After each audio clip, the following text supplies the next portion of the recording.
Great. Good morning. Welcome, everybody. It's great to see you at Finance members who are here online and in the public. We will be meeting in person periodically and then often online, as many of us are in remote locations. I think to get us started this morning, we will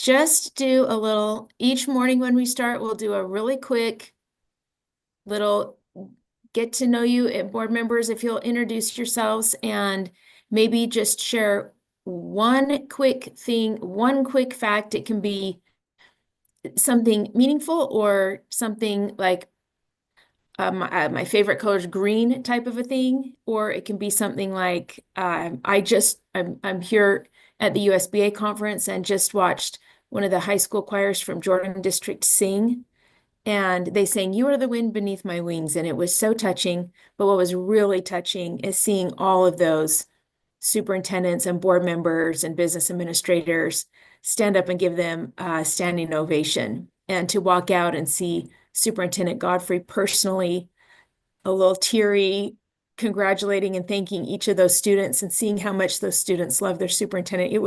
And how much he loves them. It was a sweet moment. Let's have Randy. Will you introduce yourself, please?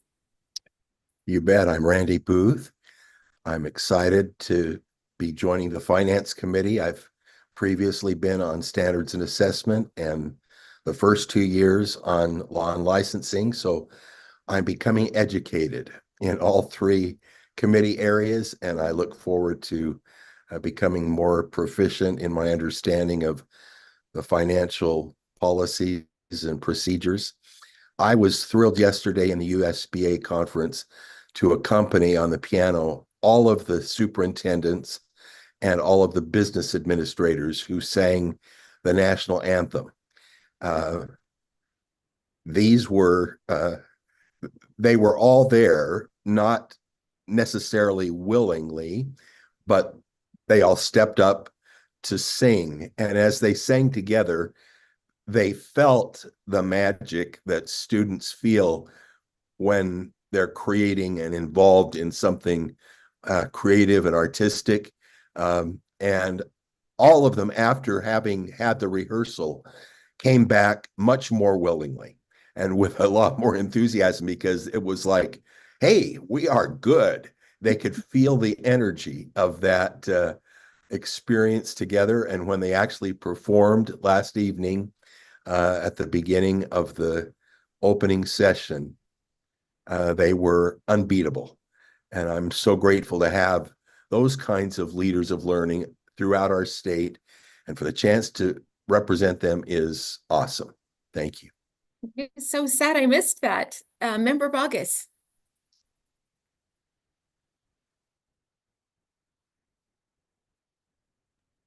Thank you, ma'am. I appreciate that. I am Christina Bogus. I represent Taylorsville, Kearns, West Jordan, almost in Holland. I have about 6 West Valley City precincts, and so my district is interestingly mapped, although more refined than some that slice and dice Murray, for example. So super excited to be here. I don't think I have much else to say. I'll keep it short. Thank you. I appreciate it. Oh, and Member Hymas is here. If he can introduce himself. So happy to have you both. Member Hymas, you can introduce yourself and share something quick that we maybe don't know about you. It could be your area representation. It could be your favorite color. It could be something meaningful. Okay, Matt Hymas. I'm going to set up on my own computer here. I just came in and it's frozen. Anyway, happy to be on Finance Committee. I represent District 10. You can look up where that is. Something different about me is well, it's probably not different. It's probably common. I love to play Mario. Mario Kart? No, just Mario. Anyway, yeah, Nintendo's Mario. I'm not. I did not know that. Yeah. Anyway, thank you.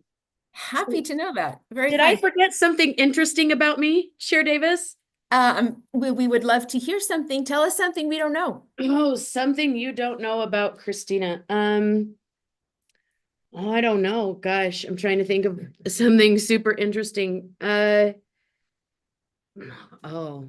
I'm a closet nerd. I don't know if that's like, I don't know if that's something people pick up on.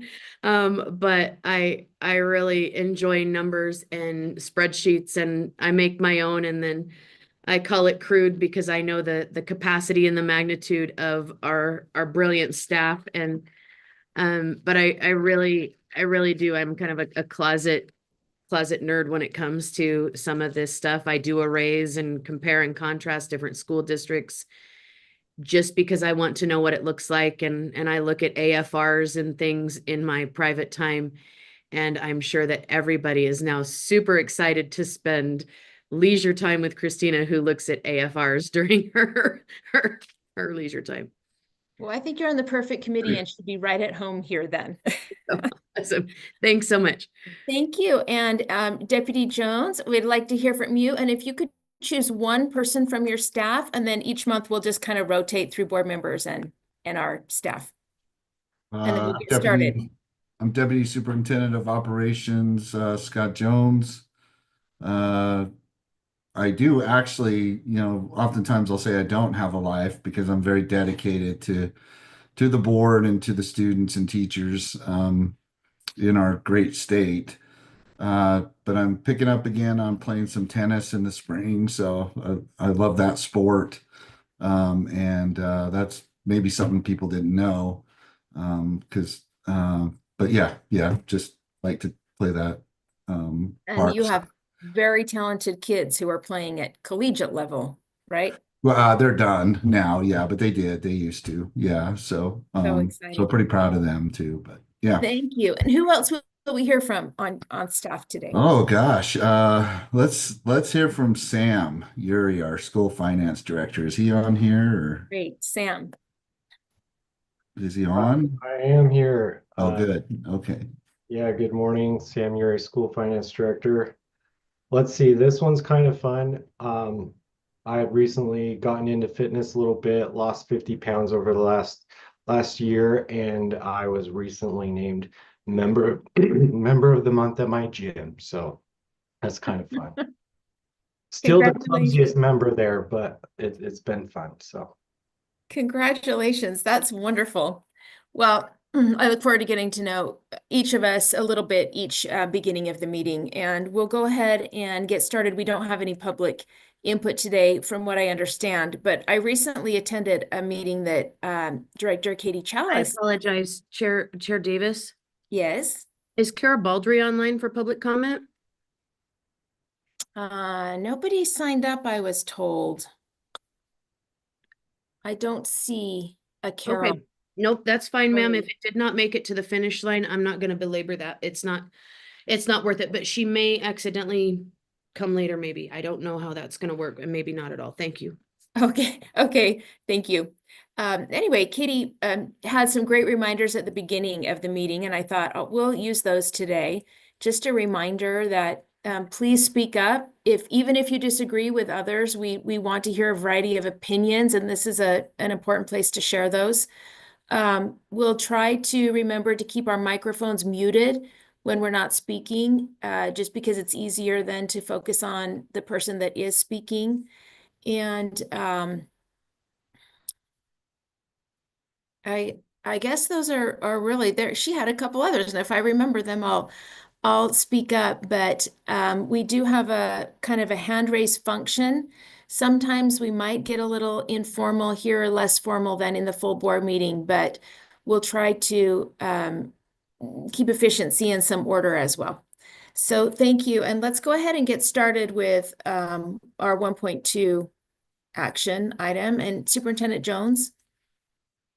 Yeah, so if Cameo pull up the agenda for the public to view or everyone to see. I don't see it yet.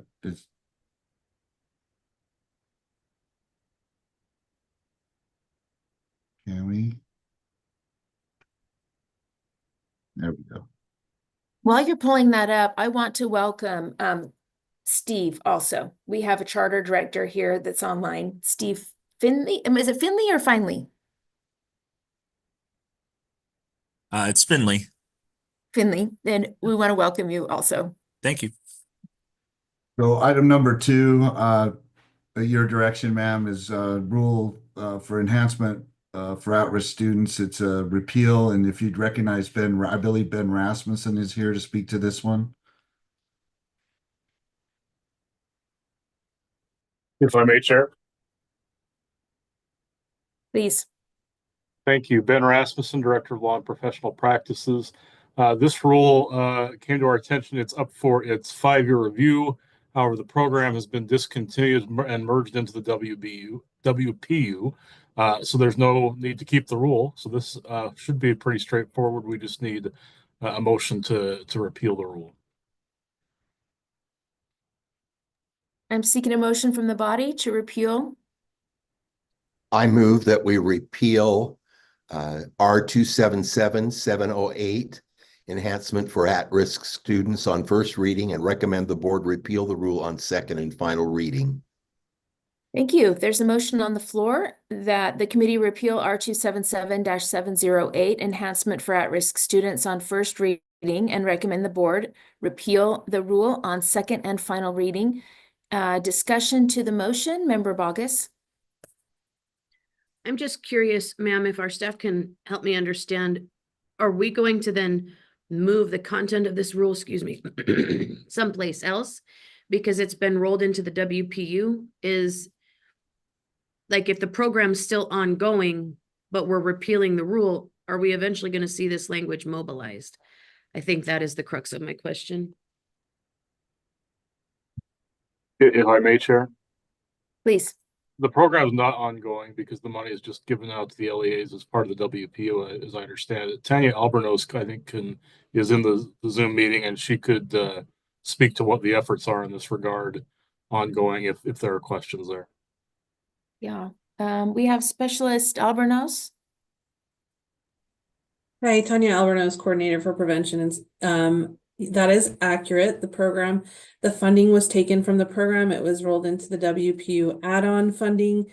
There was no expectations for reporting or any type of data collection. There was no expectations for USBE staff to monitor. So essentially the funding was just taken, put into the WPU add-on, and the program was discontinued.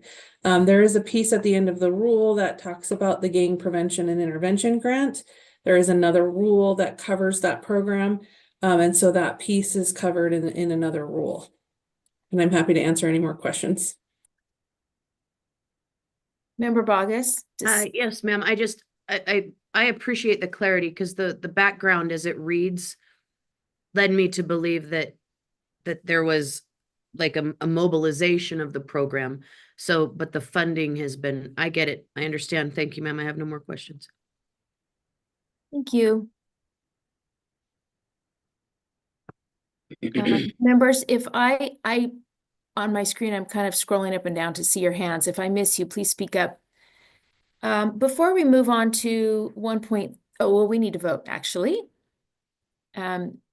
Members, the motion on the floor is that the committee repeal R277-708, enhancement for at-risk students on first reading, and recommend the board repeal the rule on second and final reading. Members, please vote.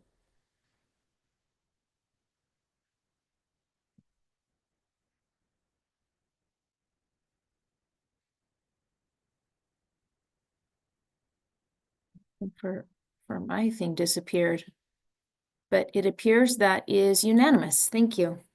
Before we move to 1.2, I just want to make mention that Vice Chair Cole Kelly is normally going to be here on Finance Committee with us. He, prior even to being elected, had scheduled this massive wrestling tournament that he's in charge of for his school and other folks, and he had to finish that commitment today, but he will be back with us next month. And let's go to 1.2, Deputy Jones. Ma'am, at your direction, I believe we should segue to 1.3. Is that correct, or? Oh, 1.3. Sorry, you're right. Okay, no, yeah, no problem. Just want to make sure. So for this one, I think we could recognize Chief of Staff Sarah Young. This is, an ongoing aspect, but action related specifically to a particular item this month. So Chief of Staff Young? You bet. And just to keep things lively and interesting, I'm currently serving as interim assistant superintendent of right. student support. But yes, also your dedicated chief of staff, and we'll be returning to that. So, as Can I ask a question? oh sure, Is it deputy? Are you, okay, interim no, assistant superintendent and Director Voorhees is serving as interim deputy superintendent? correct. Got Yes, it. that is All that. right. Wonderful. Thank you. Of course. Kimmy, if you're okay, I'll just go ahead and share my screen. Thank you. So this item is actually returning to the Finance Committee based on a presentation that occurred in your December Finance Committee meeting. So just to kind of provide the quick historical background, the Finance Committee has previously been working with staff to develop a kind of return on investment logic model template. The goal of that was to be able to provide board members concise information related to the financial aspects of the program, the activities of the program, the intended outcomes of the program, and then also being able to link that to the personnel that are either paid for out of program funds or identifying the USBE staff that oversee it in kind of the additional duties as responsible.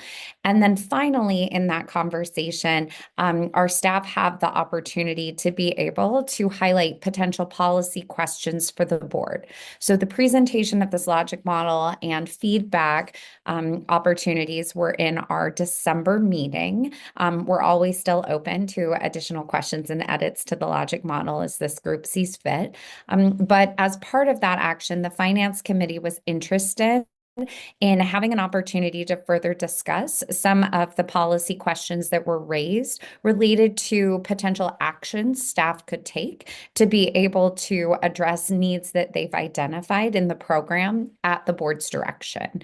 So where we are is we are bringing back this particular item as per our protocol. We usually have those questions then delayed a month for action to be able to ask for Finance Committee's direction related to directing staff to take action on any of these potential options or other options as the board identifies. To quickly summarize what the proposed options in this slide specifically speak to, there's an option to be able to direct staff to develop a draft amendment to state code, and then which would subsequently also impact your board rule to align the federal school improvement requirements language and timelines, and then with the state effort, and then bring that back to the committee for consideration. The second option that we have outlined here is for the committee to direct staff to recommend that staff look into various changes in state code to really combine all school level improvement plan requirements to reduce burden and provide coherence in goals and strategies, and to bring that draft back to the Finance Committee for consideration, kind of in alignment with some of the reports and requirement efforts for streamline. Last but not least, we have an option to be able to, for the committee to direct staff to provide a list of recommendations and potentially budget needs to developing a solution to create a comprehensive needs assessment and root cause analysis to be used more systemically across the agency related to individual LEA needs. And you can see they provide some examples of what that can look like. I do want to make sure we recognize that we have Director Sarah Wibke here, who oversees this specific program, and Chair, she would be best to speak to any specific questions related to the program. I'm here to support in terms of the overall efforts for ROI, if there's any questions related to that process. So with that, I will turn it back to you, Chair, for any questions or direction. Thank you. This is exactly the kind of information and suggestions I think we were hoping to be able to chew on and have brought back to us this month. So thank you for that. Member Bogus. Thank you, ma'am. I would love to move the second suggestion there, that that we direct staff in recommending changes to various state codes to combine all required school level improvement plans to reduce burden and provide coherent goals and strategies to better align and support resources. And I would like to end it there. Okay, we have a motion on the floor. Help me if I'm understanding this right, that you would like to move the second small bullet that's as written. I believe so. So it says the board may consider, and then underneath that, it says recommending changes. So create. my motion would be to direct staff to recommend changes in various state codes. I hope that that is clear now, ma'am. Yes, was that the language that was in the second bullet? Yes, ma'am. Okay.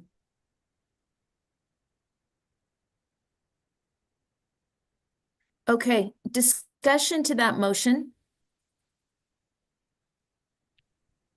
Just so I understand, the second little bullet in the second bigger bullet would be deleted and not brought forward in your motion, Board Member Bogus? Chair? Yes, go ahead. That is true. Yes, sir. Thank you. A question for the maker of the motion. Would this be to come back to committee or would this be brought to the full board? My thought would be to bring it back to committee first so that we could flesh it before the full board, specifically as we entertain the legislative session. I don't know if that would precipitate an extra meeting, but that would be the thought. Okay, so let's go ahead and move on this motion first, and then let's go back to the first bullets and review those again. So members have time to, I got to wrap my head around because now there's a division and see if we need to go back and put that piece back or if we want to think about that after we get this piece in committee next month. So is there any other discussion to the motion?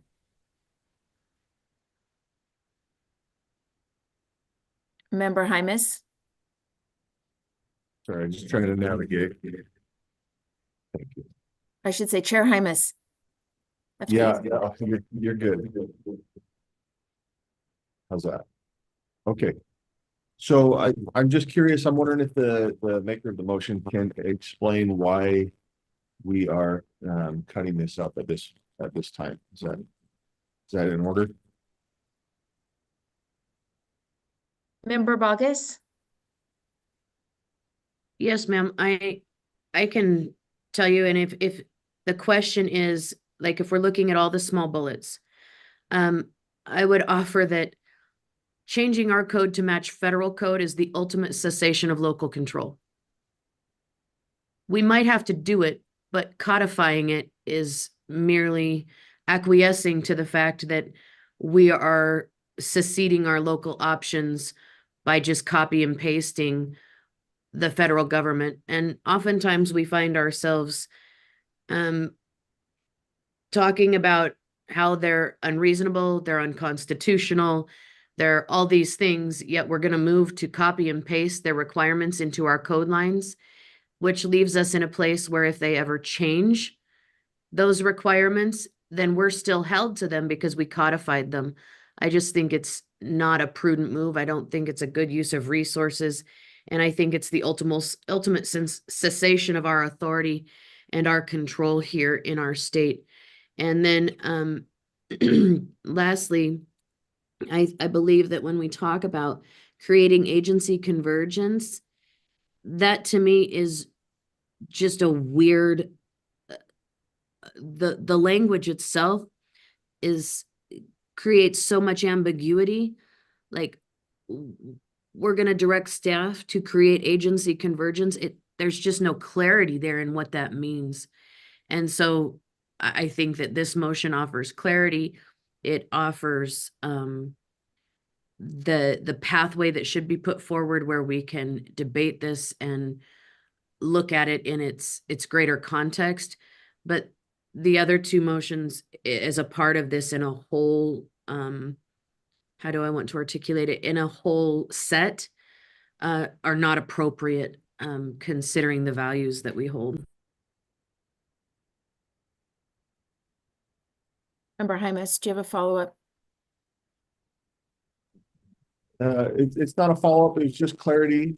We can tackle the others afterwards, after we look at this motion. And then get clarity on those, but for this motion, there's no questions or debate. Okay. Seeing no other hands, there is a motion on the floor that the committee direct staff to develop a draft list of recommended changes in various state codes to combine all required school level improvement plans to reduce burden and provide coherence of goals and strategies to better align support and resources. Members, please vote.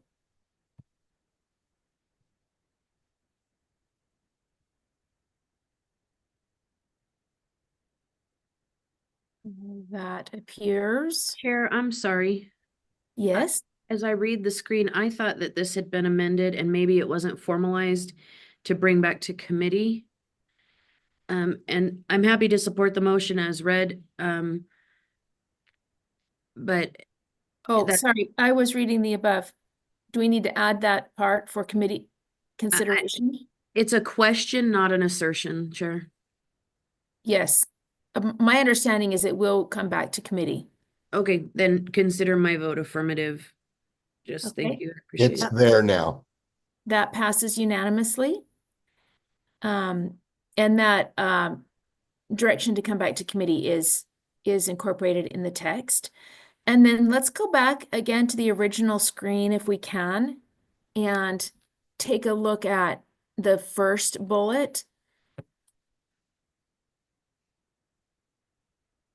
Sorry, just one second. So, Chair, let me just ask for a quick clarification. So as staff, we took the bullets, language and just slightly modified them to be represented in these options. I can certainly go back to the original, slide if that language is more clear. Which do you prefer? I think this is fine for a minute. Let's let members read this, and then if they want to go back, we certainly can.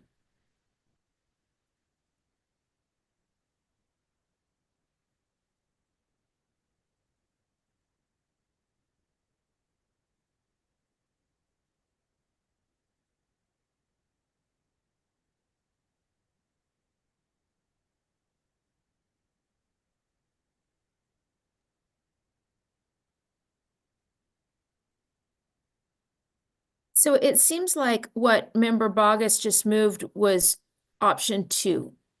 Is that correct? Correct. That is correct. Okay, Member Hymas?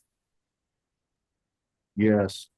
Are we, sorry, I'm looking at just option 1 right now. Oh, these are different options, not different. Okay. Well, let me ask about option 1. From what I understand, I obviously heard Christina's comment on federal requirements versus state requirements versus local. And it seems here for this federal school improvement requirements that we're trying to align everything with, are we simply saying, look, we have to do this stuff anyway. We're just trying to make it all line up so it's all there. Is that, and maybe I direct this to Sarah, is that okay, Chair? Yes. Assistant Superintendent Young? I think we may have 2 Sarahs, which, so I Oh, apologize. maybe This may be best addressed by Director Wibke. Yes. Director Wibke. Yes, thank you. Sarah Rubke, Director of School Improvement, and I'm happy to answer that question. Around the specific code and rules, the current setup right now is that our state code and board rule, mainly the board rule, is adding additional requirements. And I think one of you even used the word burden on our schools that are in federal school improvement. So in making adjustments, it's aligning to reduce some of that additional burden, which honestly, I think Board Member Bogus, I think her motion could also do it, you know, something similar to that. But obviously this is your guys' decision to make, but we just wanted to sort of put that in there as far as there isn't a great alignment right now. It's kind of like this. And so if we're wanting it to be a little bit smoother for our schools and our districts and charters to really work through, that's a potential option that we could do to move forward if you so decide.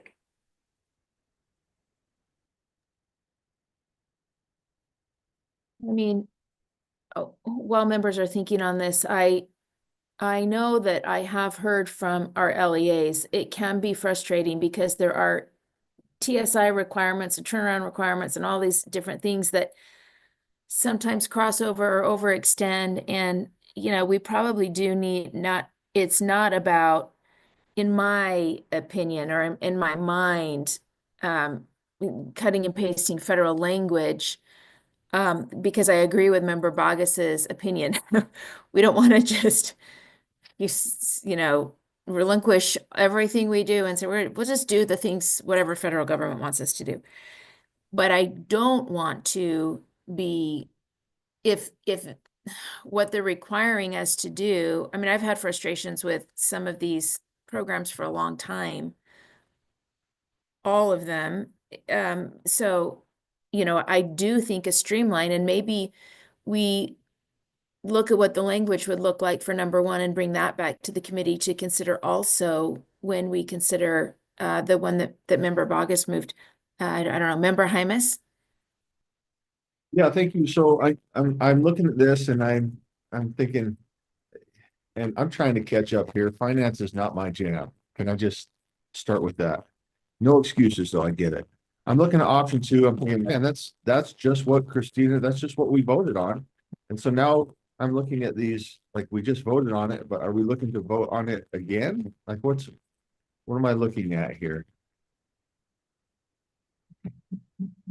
Chair, if I may. Yes, please. So I think the reason that, because thank you, Chair Hymas, that's a really great question in terms of asking for clarification of why staff would potentially list something twice. I think that the reason that we called out explicitly working towards some of the alignment related to the federal versus state program is that we recognize that there are going to be a variety of kind of opinions and reactions to that particular federal piece.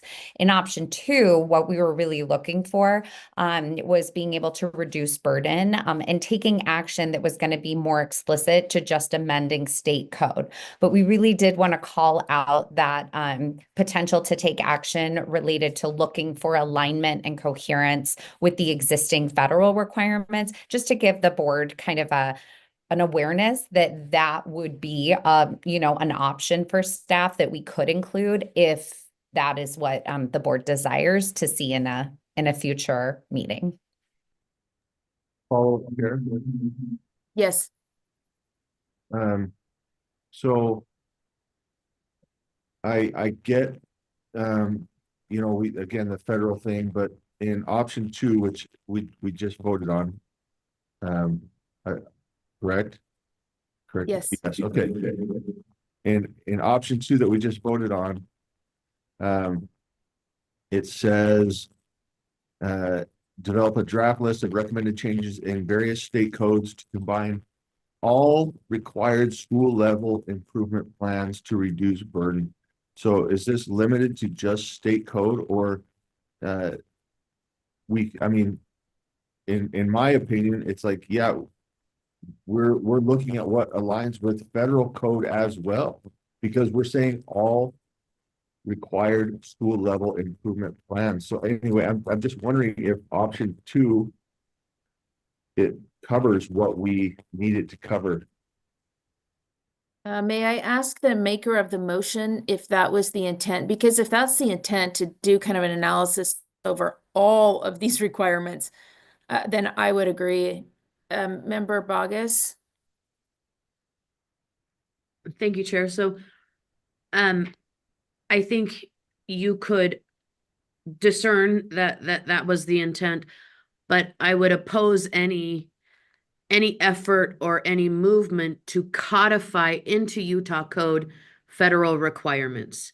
I think it's the ultimate cessation of local control.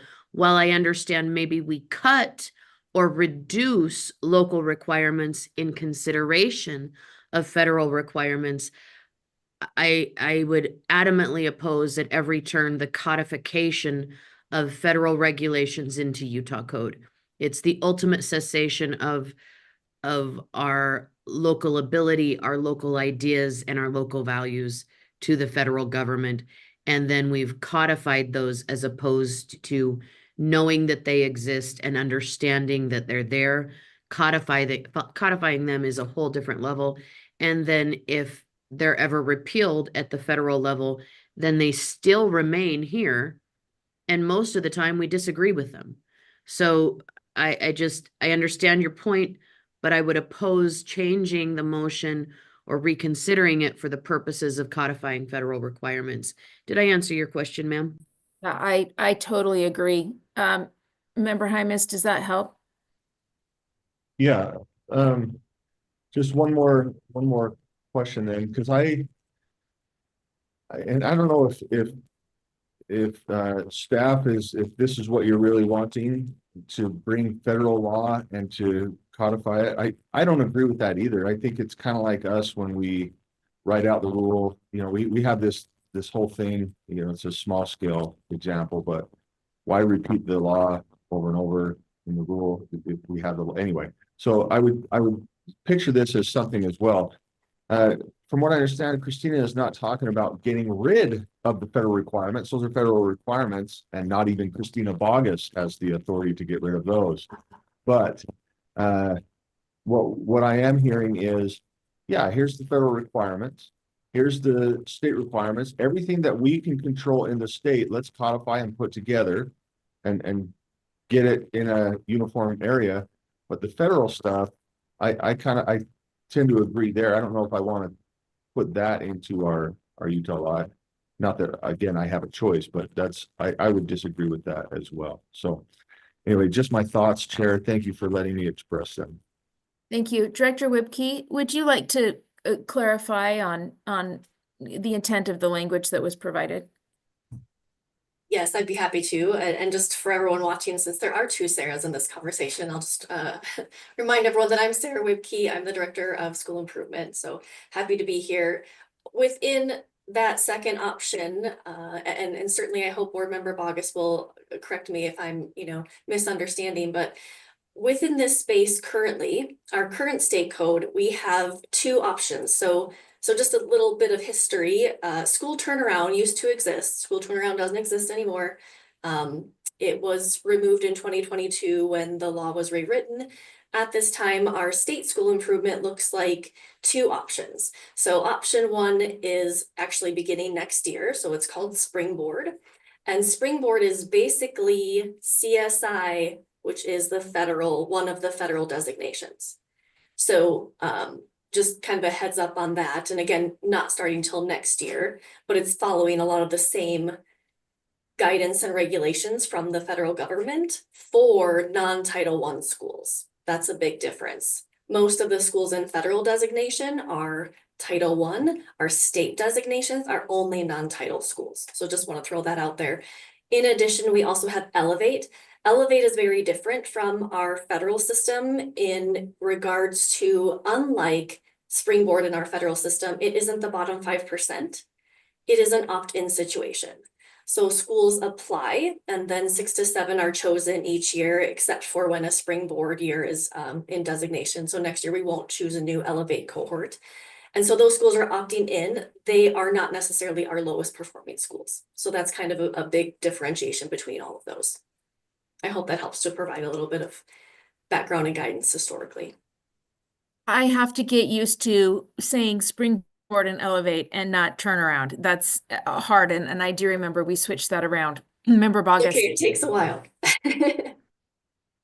Thank you, ma'am. I appreciate Director Whipkey's articulation of the issue there. I still I'm going to use the word argue that option 2 covers the umbrella issue. Yeah, I think it does. It as described by you saying, let's analyze what the requirements are there. It sounds like we already have similar requirements to CSI federal government that are in state code, and that was probably in an effort to try to get rid some of that superfluous or duplication. But I'm guessing that, you know, there wasn't put a lot in there in addition. It was just cutting out some of the additional burdens on the LEAs on top of that, and then added our own sort of spin, because schools hate to be forced into this stuff, which they are with CSI and Springboard, but, you know, adding an opportunity for LEAs to say, we want an option to get this kind of support with the Elevate schools. But I do think it's worthy to have this committee go back and reassess and say, is there any extra superfluous stuff hanging out there that we can cut off and still achieve the same help and support for LEAs that is intended, I believe, by some of these other programs. Member Booth? Oh, sorry, I can't remember. It might have been Member Bogus, but It Member was Booth. Member August first. Okay, but we haven't heard from you yet, Member Booth. So go ahead and then I'll jump back up to Member Bogus. Okay, I'm concerned that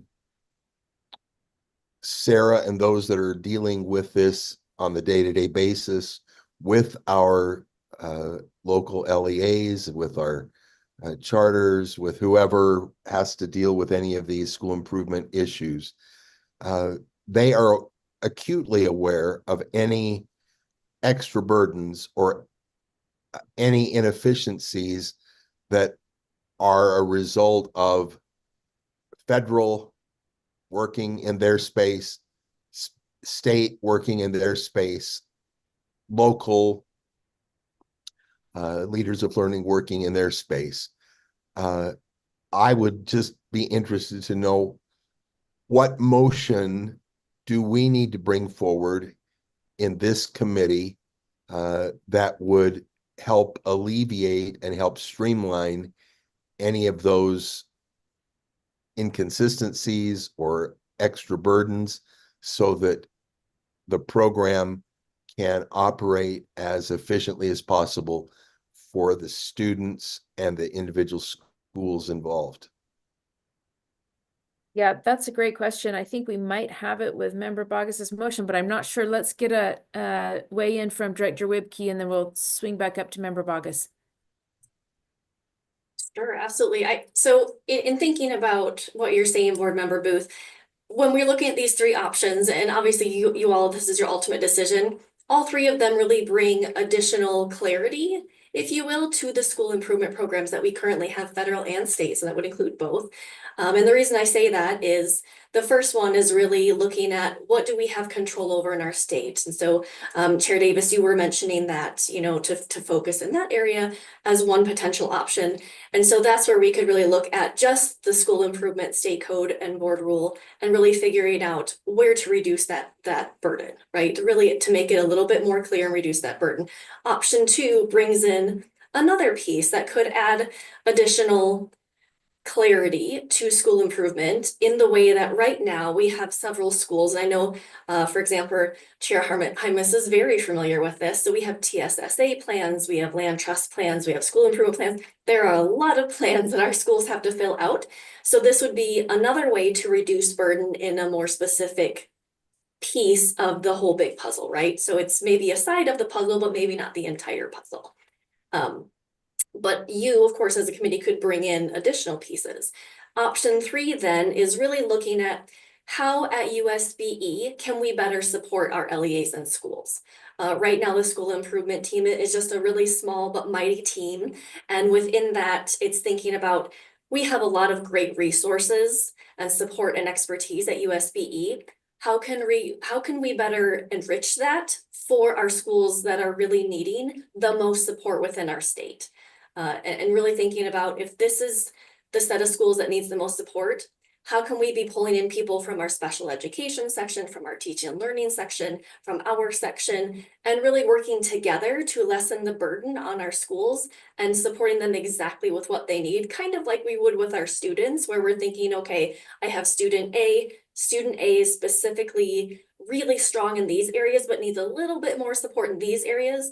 So what am I drawing on as far as resources, staff, and support to make sure that whatever I'm going to provide that student actually aligns with their needs? So option 3 is really bringing that idea into how are we supporting our schools based on their needs, and making sure we're pulling in the right support resources and expertise from our entire agency to support them in that way. So it's looking at it in a building capacity manner, a coherence manner, and then really just making sure that we're doing the best we can for our schools. I hope that's helpful. Now I have 2 more questions based on that, which was really helpful. But is there a follow-up, Randy? And I'll go to Member Bogus before I ask mine. Well, if I'm hearing correctly, option 3 is a fantastic idea, and meeting the needs of individual schools with resources that we have available is what I'm all excited about.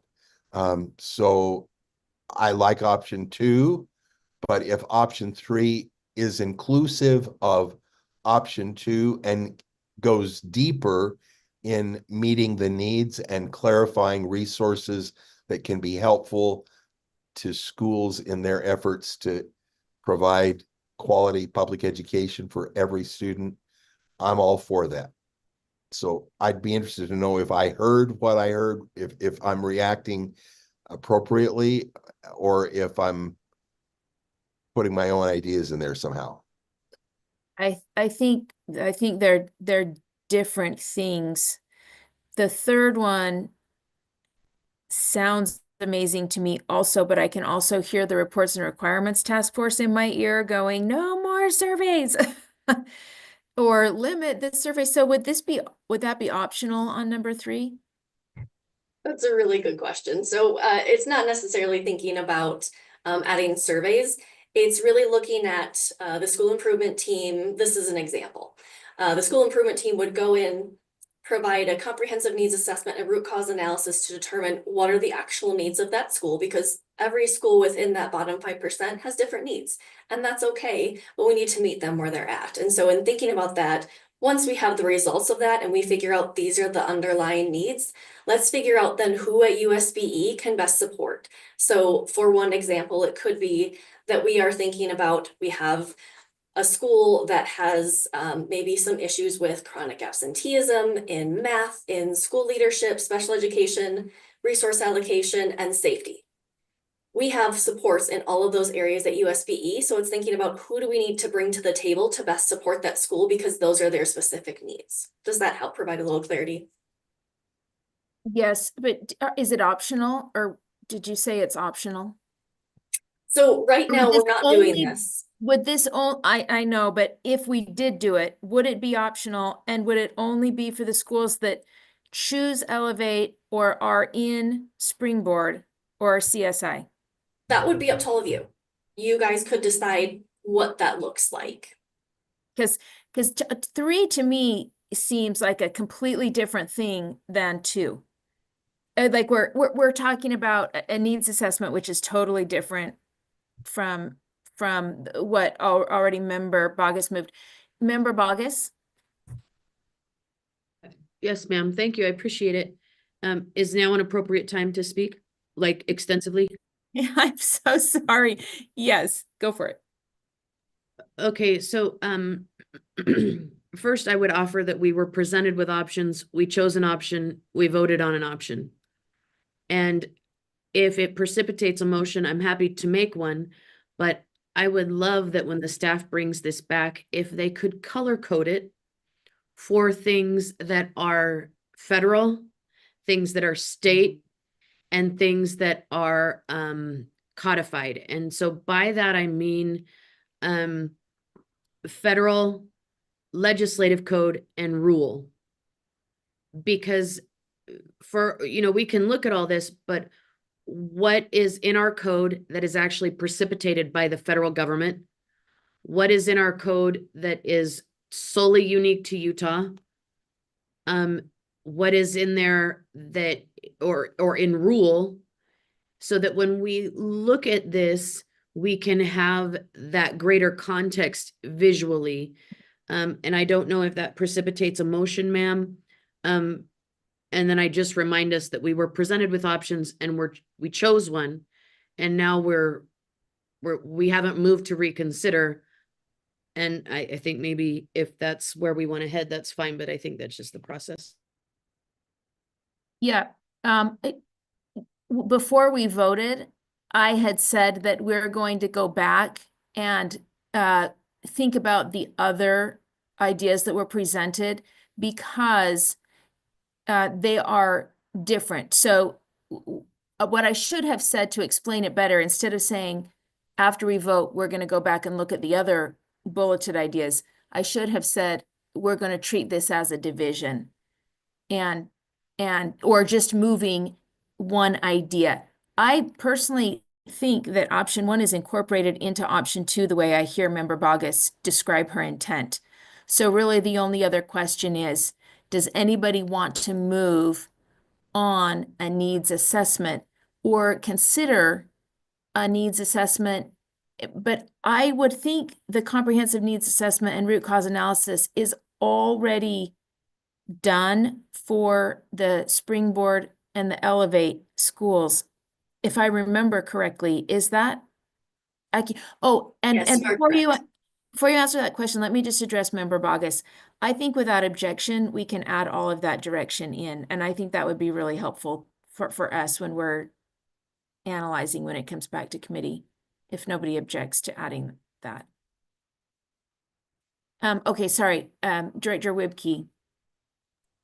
I just want to add, so one quick question, just, if we're moving in this direction, would you also like a color coding for federal, state, and then what if there's overlap where it is currently both federal and state requirement? Would you like that to be like purple, like another color? It'd be I'm just checking. helpful.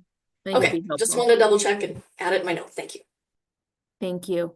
And so on the needs assessment, is that already required, the root analysis and the needs assessment for Elevate? And Yes. so is number 3 saying, do we want to extend that to all schools, either optionally or not? Great question. In thinking about 3, it was more around, at this time, we are required to, federal and state both, to provide technical assistance and support to our schools that are in any of these designations, federal or state. So the thought was, right now we have a lot of contracts, over a dozen contracts with different consultants that are doing some of this work. Instead of that, this could be a way where we are using more of our state expertise and support and resources to provide support to our schools. Since we are here, some of our consultants and contractors are, of course, from out of state. And so this is one of those opportunities where we're still supporting our schools that are in need. So this isn't necessarily something that would be offered to every school in the state. There are not enough people here to do that. That would be so amazing, but there are not enough people here to do that. But it's really thinking about, let's prioritize our support and let's do it in a really meaningful way. More and more pieces to that puzzle. And so that would be for all LEAs. If they have a school that has been designated in one of our designations. We would give this root analysis and needs assessment, and then that would help us to prioritize how we support them. Exactly. Yeah. How and who. So the vendors are giving this same assessment to them. We would also get the same information, because I know we often partner with the vendors in these areas. So that option 3 makes sense to me. It's completely different from, it's a whole different topic from, You're right. I probably don't know if, they should be considered as options because they're just totally separate motions. Member Hymas? Oh, I thought he was raising his hand. I think he's talking to someone. No, I'm just, hold on, I'm just, I agree, Chair Davis. I have the same thought that option three is a kind of independent of, not necessarily totally independent, but anyway. So I'll try to keep my gestures to a minimum so that I don't spark any concerns for questions. Yeah, no, that's fine. I do think that's a separate motion. Would somebody like to move that to have, and I don't know if we need to bring that next committee too to see what that, yeah, I think we should move to have the recommendations brought back so we get an idea of the more particulars, you know, what it would look like, length, how it would develop into prioritized support, things like that. Is that?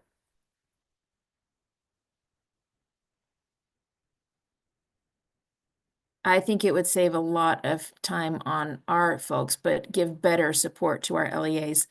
I will go ahead and move that. We have that the committee directs staff to develop a list of recommendations and budget to develop a solution to use a comprehensive needs assessment and root cause analysis to prioritize USBE staff support and improvement teams, success teams that are individualized to meet the specific needs of the LEA to support school improvement, increase performance, and build capacity around the state to bring back to the Finance Committee for consideration.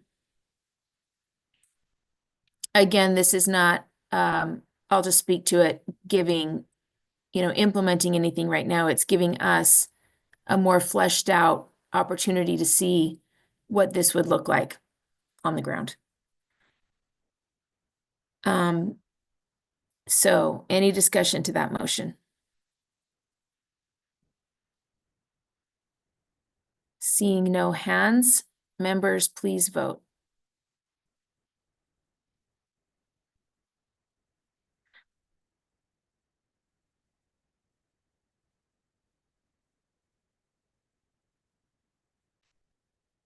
Okay, that motion passes with member Bogus opposed.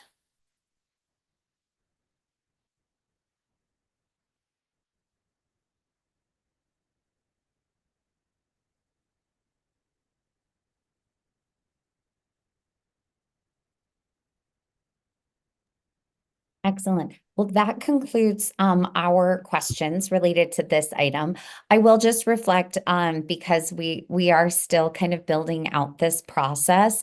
The conversation and the dialogue about where we want to draw boundaries related to recommendations is actually really helpful to us as staff. And kind of hearing that conversation, I think really helps us streamline what types of recommendations we bring back. So thank you for taking the time. And we will be back in a future committee with those recommendations for your consideration. Thank you so much. So that actually completes our agenda, or not our agenda items, but our action items for this meeting. It's surprisingly short on action items this month, uncharacteristically short. So we will move straight into our information items, and we'll turn the time to Deputy Superintendent Jones on 1.4. Yes, ma'am. Thank you. As an integral part of the Finance Committee agenda, we have an item that allows us to recognize progress, achievements, improvements, and any opportunity we get to recognize achievements of the operations staff in the context of this particular item, we take it. We take that opportunity. So this month, we'd like to recognize Ron Litchfield for his, I believe it's a reappointment to the Transportation Board. So if we could, or at your direction, Chair, if you could recognize his direct supervisor, Sam Uri. Sam can expand on it a little bit more, and then we can turn it over to Ron, or recognize Ron for this ongoing and great achievement. Ron is recognized throughout the state. Districts are with the pupil transportation as a subject matter expert. They rely heavily on him to advise and assist. He provides technical assistance to them and support. So we recognize his boss, Sam, and let him say a few words about Ron as well. Great. Director Yuri. Yes, we're excited to recognize Ron and his accomplishments. So he has been recognized by the National Association of State Directors of Pupil Transportation Services. That acronym is NASDPTS. But that's a great organization that's been around since 1968 to provide leadership, assistance, and motivation to the nation's school transportation community and industry. They work alongside many different organizations and such as the National Congress on School Transportation. They work and are represented on the American School Bus Council and also with the National Association for Pupil Transportation, all with the goal of, just helping pupil transportation across the country, the safest mode for students to get to school and the most environmentally responsible is in a yellow school bus. And so we really appreciate Ron, though, and his leadership, not only across the state, but as the Western Regional Director of the National Association of State Directors of Pupil Transportation Services. And again, to echo what Deputy Jones said, just Ron is a great resource for our superintendents, business administrators, and transportation directors across the state. Ron has news alerts he knows about anything that happens in the pupil transportation industry or bus. If there's a bus incident in Kentucky, Ron knows about it probably before anybody in Kentucky knows about it. And he just is a great resource, very up to date on everything that's happening both statewide and nationwide in pupil transportation. So we're so lucky to have him and want to commend him for his continued efforts. Ron, I don't know if you have anything to say or if any board members have questions for Ron, but. Ron, please. Congratulations. Thank you. Yeah, this is actually my second term. It's been really exciting. I work with the Western region, so I do every other month I do a meeting with 13 state directors. We discuss impacts, legislation, or just things that are challenges for other states, and it's been really helpful. I can say I've learned so much from this position, and I was very grateful to be nominated again for this opportunity to serve on the NASDP's board. Well, we have so many great people working here. So, Ron, I heard a joke recently for you. What's big and yellow and comes up every morning to make mom's day? It's got to be a school bus, right? The school bus. Yes, absolutely. Although I was always sad to see my kids go, but I will say they have had bus drivers that absolutely have made, I consider them the first teacher of my kids' day and the last one they have at night, and they really kind of help set the tone, and they've been so really wonderful. Thanks for all you do. Okay, let's move on to 1.4. So your direction, ma'am, we could segue into, again, here we have perpetual items has been requested by finance committee members to keep you updated on two specific long projects, the Utah Schools Information Management Structure or Systems. So if you'll call on Katrina Brinkley, they can present that. The Utah grants, we only present in the deeper dive fashion quarterly. And so that one would be a deeper dive next month, but at your direction, man, we'd like to do the deeper dive on the USIMS PMR right now. And I will ask too that this is an important presentation and we have been giving it monthly because there was some really great discussions yesterday in the board meeting about data, about the Student Achievement Backpack. USIMS has three modules, or I'm sorry, three components, or Katrina's going to correct me if I'm wrong or whatever I'm wrong, but then she's going to say, they're all very important. But then when we get to the student domain and Mr. Waddup's portion of the presentation, that's where there'll be a lot of information on the Student Achievement Backpack. So it all interrelates. I know this is an information item, so we're not requesting any action, but the value add of these presentations will actually inform you all as board members, or especially you on the finance committee, since it's in here in the finance committee, for all of the ancillary or parallel discussions, actions, etc., going on in the board meetings and in the other committees and those types of things too. So with that, if you would recognize Katrina Brinkley, ma'am, we can get into the presentation. Thank you so much. Yes, Director Brinkley. Hi, thank you. My name is Katrina Brinkley. I'm the Chief Product Owner and Program Manager for USIMS, which is the Utah Schools Information Management Structure or System, as Scott says. And we have a presentation here today to give you an overview, and we're going to deep dive a little bit further than I generally deep dive, just for our new members of the committee as well as for the board. And I'm going to share my screen. Are we okay? Is that showing up? Yes. Okay, perfect. So we will start with an overview of what the USIMS initiative is.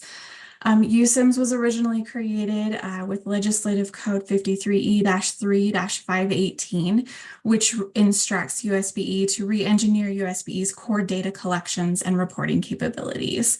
To do this, USIMS goals are to create an architecture that supports fluid solutions and allows for immediate response and flexibility, and addresses a changing landscape that happens to us, it seems, every year for legislative session. We want to make USIMS cloud-based, and we want to make it as automated as possible. We want to reduce those manual requirements of our LEAs. Right now, they have manual submissions that happen multiple times a year. We want to automate those as much as possible for them and reduce their overall burden. We're also trying to put everything into one place so that when they do come in to upload things or to check on things, they don't have to remember 4 different passwords or remember 4 different places to go. We can get them into USIMS and get them all of the information right there. And we want, as I mentioned, to reduce the overall redundancy within our systems. Having 4 different systems and remembering which system requires you to do what thing in what place and at what time can get overwhelming and be a lot of burden. So we want to reduce that as much as possible. So to do that, we've got USIMS. Right now at USBE, we have 28-ish systems that are up in production and running. And those systems were built in anything from 1980s Power Builder all the way to .NET new technologies last year. And those systems are all being well maintained. They're all being managed. However, that's still 28 different systems that we are managing and maintaining. So our goal is to take all of those systems and not just move them into the cloud, but to really reimagine them and build something that our users need in a system and in a way that allows them access to everything all at once. So, as Scott mentioned, we have divided USIMS into 3 main domains. Those domains are the educator, the finance, and the student domain. Those domains, the reasons for dividing into domains is because each of these domains has very specific user needs. If you think about it, they're very independent of each other, right? Our finance analysts are going to have very different needs than our educators are going to have within a system. So these domains represent the needs of those users and make sure that we are creating a system that meets the needs of all of our users all at once. And I see Deputy Superintendent Jones, did you have a comment? Okay. I see your camera come on and it makes me wonder. All right. Perfect. So those 3 domains, now for each of those domains, we do have different meetings, we have different conversations, we have different pieces of the program. However, that's still one login, still one place that they're going to access USIMS. Now, to ensure that those pieces of USIMS are meeting our users' needs and meeting the needs of everyone within those domains, we have different places for them to have conversations. We have a functional advisory board, which acts as an overall program review on a quarterly basis. That functional advisory board is open to the public. We allow vendors to attend. We allow educators, parents, guardians, anybody who would like to attend is welcome to attend our functional advisory board. We provide updates about what's going on in the system. We provide updates about what we've delivered in the last quarter and what we'll be working on in the next quarter. We just had our last functional advisory board a couple of days ago. We had, I believe it was over 70 attendees talking about USIMS and hearing about what our goals are. And we'd love to expand that exponentially. Honestly, we'd like to see more people excited about USIMS. Once we have our functional advisory board, we get educators and people who are subject matter experts in specific domains who usually reach out to us and say, hey, I would like to hear more about this specific domain, or I'd like to hear or understand or be part of the conversations in that domain. And that's where our focus working groups come into play. Those focus working groups are specific working groups for a domain. So our educator domain has a focus working group that meets on a weekly basis. They meet Tuesdays for either a sprint review or a focus working group. And they meet together and they talk about what's going on in the system, and they talk about the needs of the specific users, and they talk about the requirements for new features. This is where they nail down, hey, we need these data pieces to be in the system, or we need these things to be happening in the system. We need these overall things to be occurring. So those focus working groups are limited to subject matter experts and our agency experts and our developers and teams. And I'm going to stop there because I have said a lot of words, and I want to make sure that there aren't any questions or comments before I move on.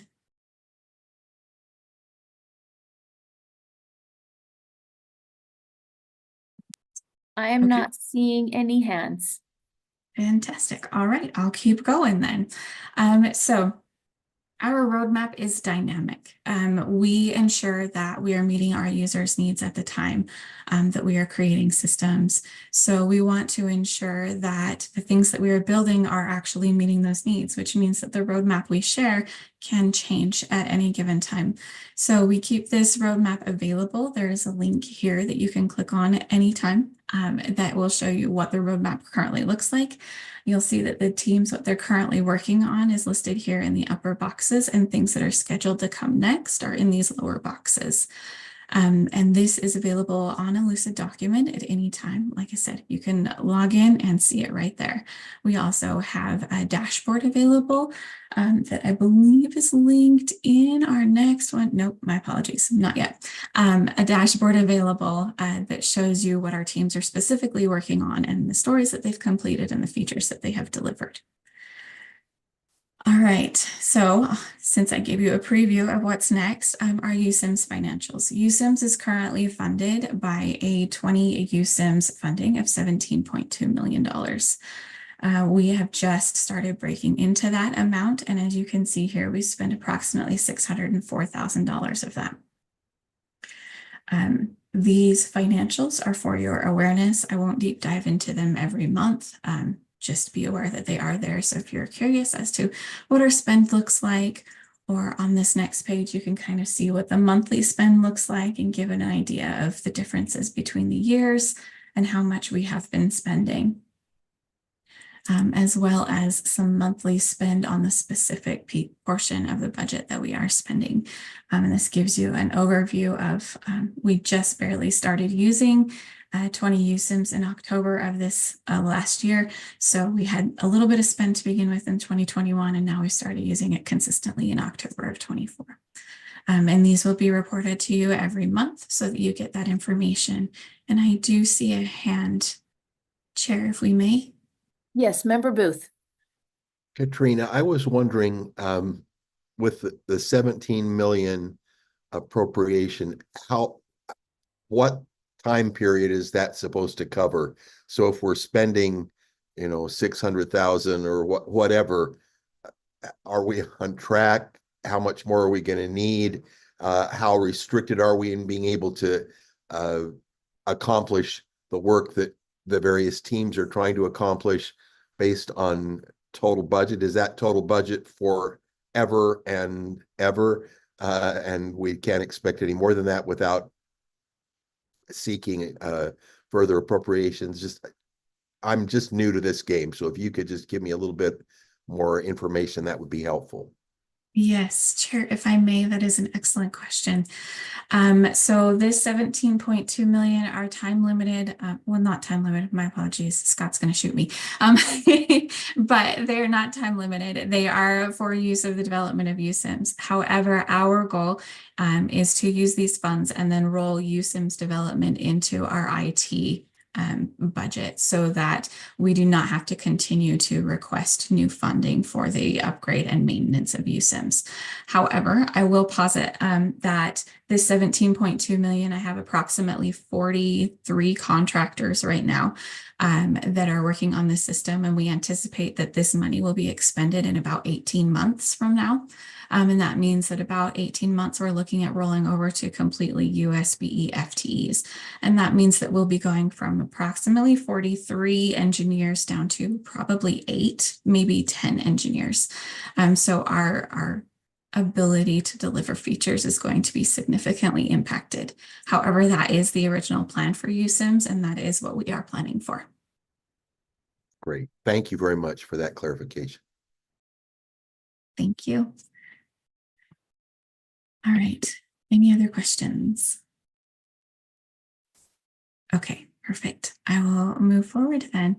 We are going to jump in to our different domains. So each of my domains is going to give a quick overview of what they are, who they are, and what their goals are to achieve. And I will allow each of my product owners who are specific owners of that specific section of that domain. So they choose the roadmap, they talk about what's going to be worked on, they help guide the development teams and help guide the focus working groups to ensure that we're having the right conversations in the right times. And they're also ensuring that we're making decisions on priorities in a timely basis. So I'm going to have each of those product owners give a quick presentation on each of their domains. And we will start off with Mark Waddups, our product owner for the student domain. Good morning, board members. Happy to be here. So as Katrina mentioned, I'm Mark Waddups, the product owner for the student domain, and we're currently working on the student backpack, which sounds like it's been a topic of discussion this year.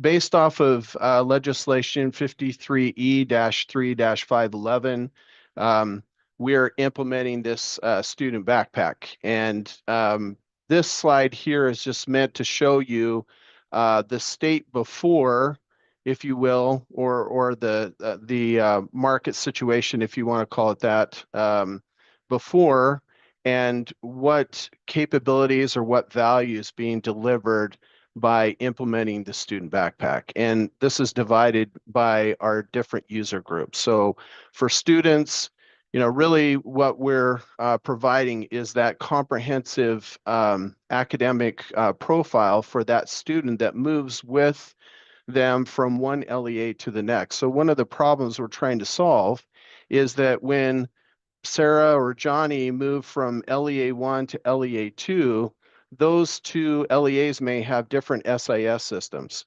And so when that student moves, it can take sometimes today up to 2 to 3 months for information about that student to move to the new LEA, and that impacts students from having holes in their records. So, if they get to their senior year in high school and they're trying to apply for colleges and find out that somehow their ninth grade grades aren't available, that can be an obvious issue. And two, it impacts the ability for these LEAs to be able to meet the needs of a particular student. So the more that as we're selective and we move data from one LEA to the next, it allows the student to integrate into their new classes a lot easier. For parents, as I mentioned, a single source of truth, much the same value that's being provided there, and it allows them to be more involved in and being able to challenge particular issues that they may see with a student's record and address those sooner than later. And here, as I mentioned before, you know, this allows educators and counselors to be able to diagnose new students' individual needs. For instance, you may have an English learner student that when the new LEA understands that, oh, this person has some English learning needs, they can transition them into programs faster and kind of make those matches. And for school and LEA administration, it gives them a much bigger picture of the student's needs, everything from assessment data, which we'll talk about, and some of the same arguments that I mentioned before. Any questions on that portion? Okay. And this slide here, this slide here is just meant to give you an update or a summary of the progress that we're making, some recent wins. We've been able to get real student attendance data into what's called an API, which allows one system to speak with another, if that makes sense for those of you that are not as technical. And we've also been able to, since we published these slides, our teams have been able to make Utah Aspire Plus available to those assessment scores available in the student backpack. So we're in the process of working with our SIS vendors, and we're taking a very modular approach to this so that we can tease out any kind of issues that we have during the implementation process, and to provide these kind of in a data set by data set process rather than building this big monolithic, you know, student backpack and then crossing our fingers and hoping that it all works. So we're in active dialogue with the SIS vendors to start testing these data sets. Mark, I just any see a questions? hand up. Yeah. Oh, Both. Thank you. I'm just interested. I'm excited to see all of the progress that's being made and to see the before and afters. I'm just interested to know, what are the roadblocks? What are the challenges or the stumbling blocks that are prohibiting you from making all of the progress that you want to make in this particular realm? And is there anything that we can do as a board to help facilitate, circumvent and navigate our way through those roadblocks that as they appear? Because your track record is looking really positive and very exciting for students and parents and educators who have access now to this information. yes, may I respond, Chairman? Thank you. Yeah, Yes, that's thank you. that's a board member Booth. That's an excellent question. I'm gonna be perfectly honest and say it's never fast enough for me, right? Because I'm excited to get these items out. I think some of the challenges that we've had is that you know, it's coming up to speed with some of our developers as new members come on board, bringing them up to speed on the domain and making sure that they understand the specifics of what we're building.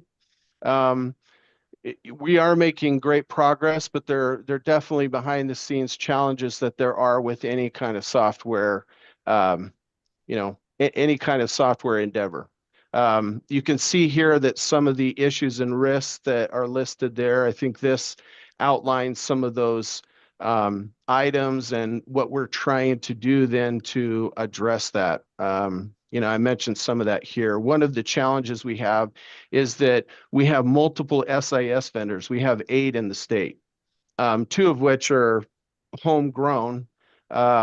but the others are, we work with these SIS vendors like PowerSchool, Skyward, and the rest, and each of their functionality is different. So as we provide these data sets as part of the student backpack, it's a big reason why we're trying to do this in a modular way. It helps us not only to speed up getting functionality out and tested, but it allows us to now start saying, okay, what are the uniqueness between these three systems that even though we have one standard for how we're sending the information, how do we ensure that we're working with them so that it's benefiting the LEAs? So I think that's part of it. You know, I mentioned speed of development. You know, that's always something that we're looking to improve, but I think those are probably the big ones. Another challenge too is we get from some of our members, we get some really good engagement in our student focused working groups. And that the purpose of that is to bring all these stakeholders together so we can have discussions about the real needs and if you want to call this the kind of on the job challenges that they have. And we do that on purpose so that we can uncover those kind of issues. And sometimes we can't predict what those are going to be. And as Katrina mentioned, we have to continually, almost like I would make this analogous to flying a plane, that you know the destination you want to get to, but you're always having to make slight adjustments to keep you moving forward. And the more engagement we get from and in-depth conversations we get on this material, the better the solutions that we can provide. So getting more and more members coming and engaging and having those discussions is really is another challenge, but we're making incremental progress and getting more and more participation. May I have a follow-up? Yes, Thank- please. I'm wondering, working with the various SIS systems and with the other vendors, do you anticipate that the differences in their functionality and their whatever they bring to the table for these individual LEAs, are those going to be able to be worked out given or are they going to, some of them need to change SIS systems in order to be able to fully comply with what we're trying to accomplish by the time we've arrived at where we are hoping to arrive? Madam That's Chair? kind of a roundabout question. I apologize. Oh, that's okay. Please. Okay.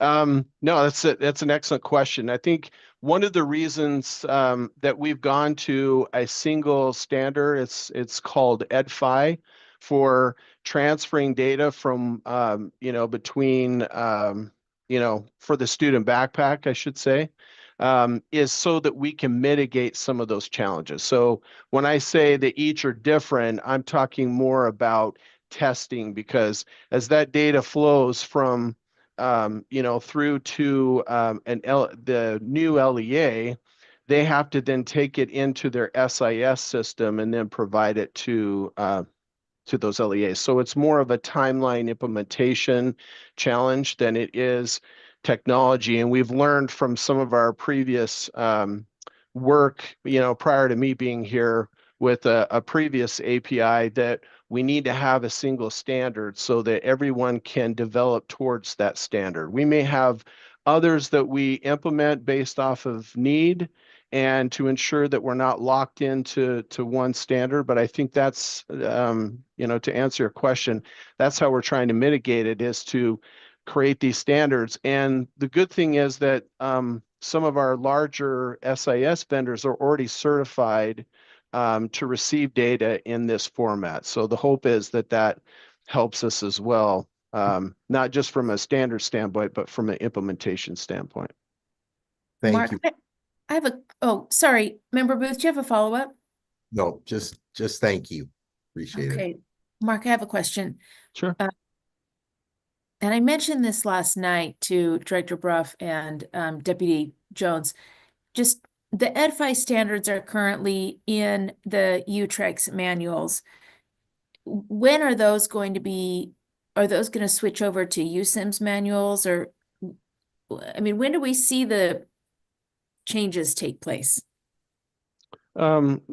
Yes, Vice Chair, the way it stands now, we're on when an LEA submits data to the state, we're using what's called SIF as the standard to submit that.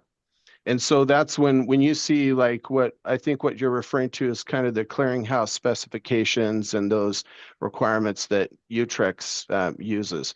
That's on a different standard. What we're doing now is with USIMS is trying to move to more of an API and a more modern way of exchanging that data. And so you know, we do have plans to run in parallel as we get this up and running so that we ensure that we have, you know, we're not missing data sets, so to speak, because of that transfer difference. But we're trying to evolve out of that previous model. There's a lot of challenges with it for both the LEAs and at the state level. And so with the student backpack, it's really our first, you know, I'm sure Don will talk to this too in the finance area, but by moving to this EdFi standard, we now have a statewide standard that we're trying to incorporate rather than and leave behind some of the technology limitations we have. Mark, may I add on to some of this? Yes, please. With EdFi being a national data standard, that allows us to allow our LEAs to select vendors who are already certified in that data standard as well. So rather than saying we have this big state specification and you all need to come in and create a system that approves and applies to that state specification, we can say we go with this national data standard. And if you already qualify for that national data standard because you've done certifications for other states or other products or other systems that you've done, then we can take that you've already done and we can work with it.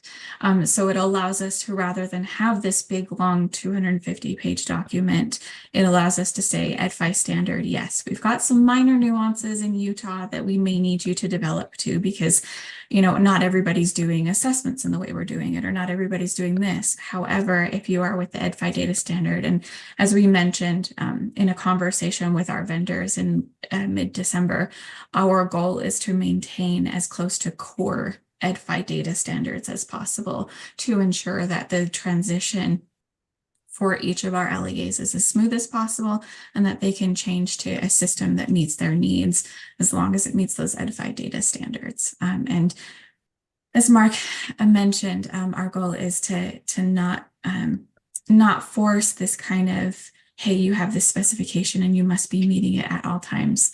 And that allows us a little bit more flexibility in our LEAs and their decisions. Okay, and my understanding is for our standards, we aren't quite there. All the disparate systems are going to need some support to get up to our understanding of standard and what we expect for data privacy and what we expect for things, but that will come. Correct. Yes. And the majority of that is going to be through what we call subsumption of these systems and into USIMS. So our goal is to deprecate a lot of those systems to eventually turn them off. But as Mark mentioned, we will be doing parallel testing with them to ensure that as USIMS comes up and that system goes down, things are in place before we completely turn the switch over. Oh, okay. I was talking about the specific LEA systems, not necessarily. Yes. Sorry. But both apply. I totally get it. Thank you. And Deputy Jones. Yes, Chair Davis, you make an excellent point here, and if we could just pause for consideration of the fact that the board is I know we didn't get to the agenda item to review your request for funding. Yeah. Later today, when we do get to that, hopefully we'll all see the parallel process that you're taking to look to the legislature and then ultimately to support LEAs in getting to what right is, as long as the decision is to remain in these different systems, they do need, there's different levels of capabilities even in their systems out there right now. What we want to do is get everybody to what right is, and we would need some funding for that. So where we, and I appreciated Board Member Bruce's clarification and questions on the 17.2 million, but our LEAs too, I mean, they, you know, it's all about economies of scale, different aspects and considerations there. So whatever we can do, much like we did or the legislature helped us do with providing additional funding to augment or increase capabilities in the system, and especially along the lines of cybersecurity aspects to protect data at the local level, which is their requirement. It's just going to benefit us all around, not only for increasing the reliability and accuracy of data, but also safeguarding and ensuring that we can quickly move data for decision-making purposes and support our teachers and students. So thank you, ma'am. I just want to make sure to call that out because you are going to be talking about, you know, your request Yeah. later today, and then Yeah. of course into the session. So Yes, thank you. That's helpful, and I do plan on bringing a motion later to try to get some of that support because the board had made the decision to do the disparate systems instead of the one SIS. So then that funding request needs to change for support as well. So thank you. Let's continue on. If we can, Director Brinkley, and just so members and staff know, we will be taking a 5-minute break after this part of the after this presentation. Okay. Thank you, Madam Chair. And so this just reflects the specific data sets that are part of the student backpack. And last year, we really put together what, you know, if we use a house analogy, kind of the framework, you know, for those of you who are familiar in the building industry, we built out and are ready for the 4-way inspection. And then this year, what we're really trying to do is now finish the rest of that, meaning that the functionality, the basic functionality has been in place, but now as we scale this with real student data, this is where we see the value of this. And you know, for instance, with RISE scores and recently Utah Aspire Plus scores, we now have those two data sets now ready for testing, and we'll continue to work on as Deputy Superintendent Jones mentioned, we're working on some things to ensure that only those that should in the LEA have access to be able to then get the credentials to move this, to go out and get this data and pull it into their SIS systems when you know, a student moves into their LEA. Yeah, and then attendance, we're continuing to expand as well on attendance is now ready. We're moving to course grades in history, and now we're starting to see this speed up. Our development work is speeding up a little bit as we're going through what we've already built, making enhancements as we scale the data. We talked about this yesterday, and I wasn't quite sure. The school culture survey that it was in code and now it's optional in code, but are we storing in the student backpack individual responses to the school culture survey? I don't see it on the list. I just don't know if that's something that's a part of another category. No, that isn't something that we've looked at to you know, to answer your question. That isn't something that we've specifically included in the backpack at this point. Okay, so we're getting those scores in aggregate from schools, it sounds like. But you're probably not the right person to ask because you're dealing specifically with this individual backpack, but I can check with another person to find out how we're doing that. Okay, and if Thank you. there's anything I can do to help, please feel free to reach out, Madam Chair. Okay, thanks.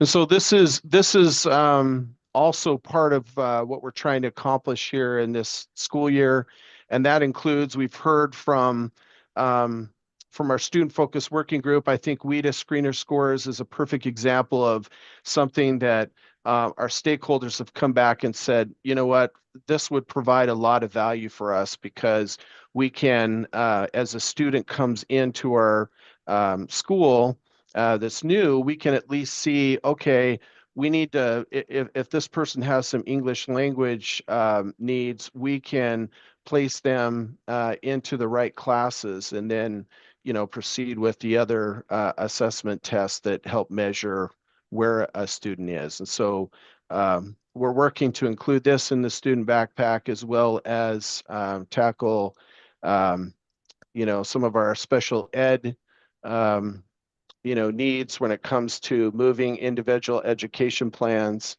and that's slated as well.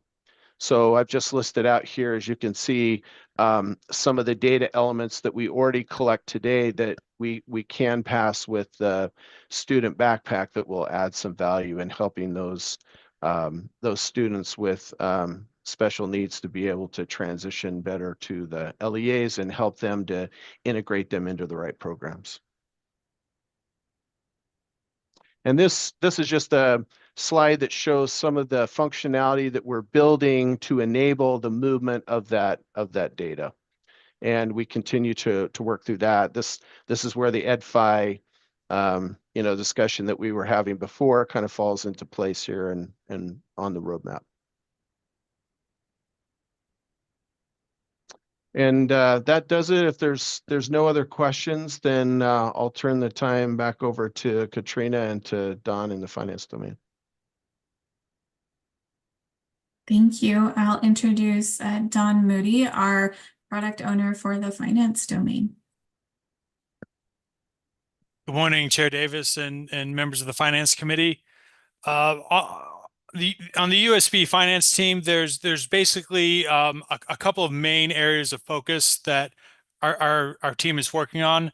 One being is to digitalize the view and the management of the accounts and the rules or combinations that are available to the LEAs.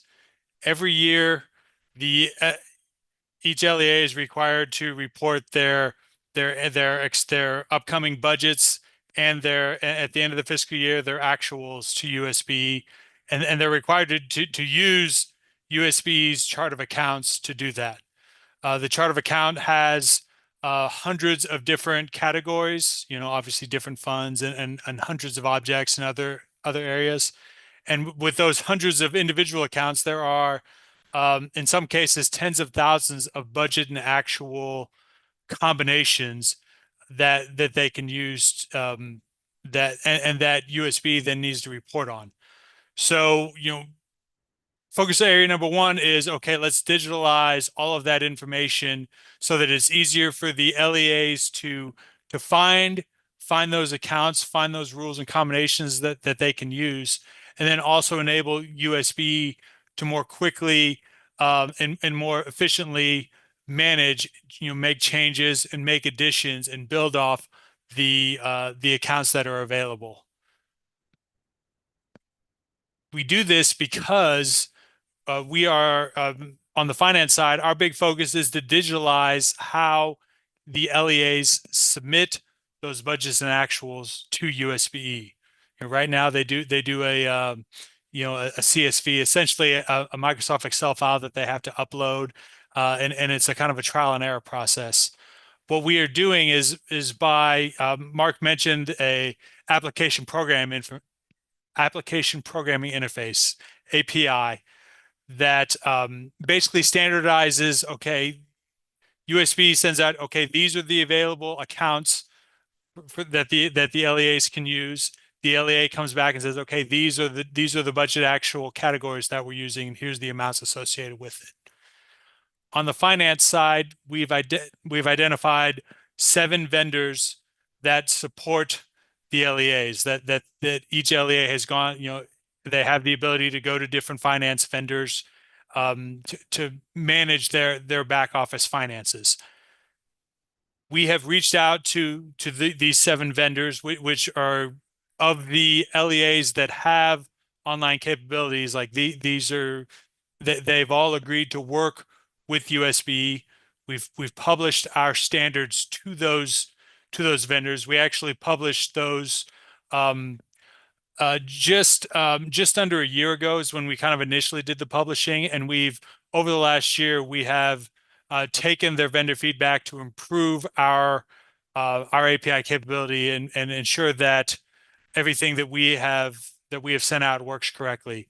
Those vendors are in the process right now of sending USB, sending USIMs budget and actual information. We've confirmed that they can send individual accounts, and two of the vendors have actually committed here in the first quarter of calendar 2025 to send pilot information. Each vendor has identified one LEA that they are working with to test out and ensure that the finance API works correctly. On the finance side, we've based off of EdFi standards and based off of our coordination with USBE, we're doing a pilot over the next several months with each vendor's working with one LEA.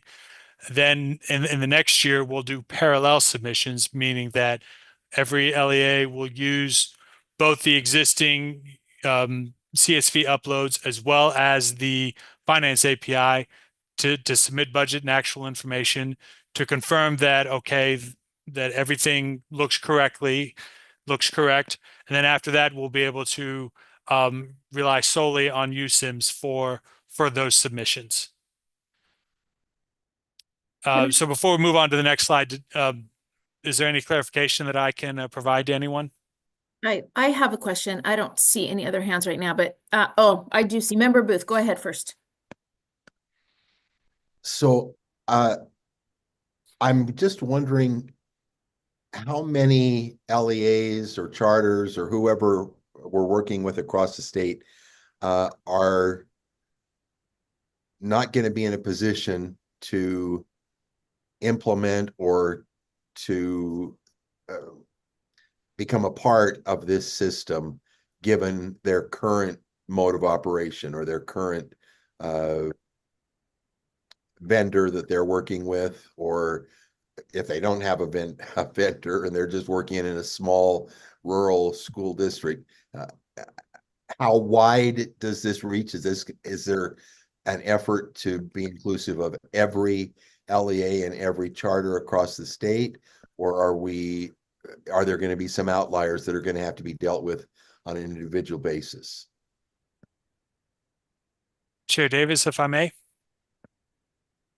Yes. Yes, please. So Member Booth, roughly half of the 130 LEAs in the state of Utah are using a version of QuickBooks. Some of them have an online version. Some of the smaller charters are just using a just off of like a CD-ROM that they have installed on their business administrator's device. We will be able to support with all the functionality that we've talked about with the finance API. We will also, as needed, enable that similar functionality to support those smaller LEAs that do not have that built-in capability. Our focus right now, because almost all of the larger LEAs and many of the charters as well, that while they do have they do have vendors that support basically any non-QuickBooks any LEA that doesn't use QuickBooks will almost certainly be able to submit via USIMs via the finance API. Thank you. I may interject as well. We did have funding available for LEAs who did want to move off of QuickBooks or move into a different system, that I believe we may be able to call on Director Yuri to provide some information on who took that and how many of the LEAs who are of those half that are on QuickBooks are looking into moving, perhaps. That would be helpful. Sorry, Sam. Uh, I would have to do a little bit of research and pull those up.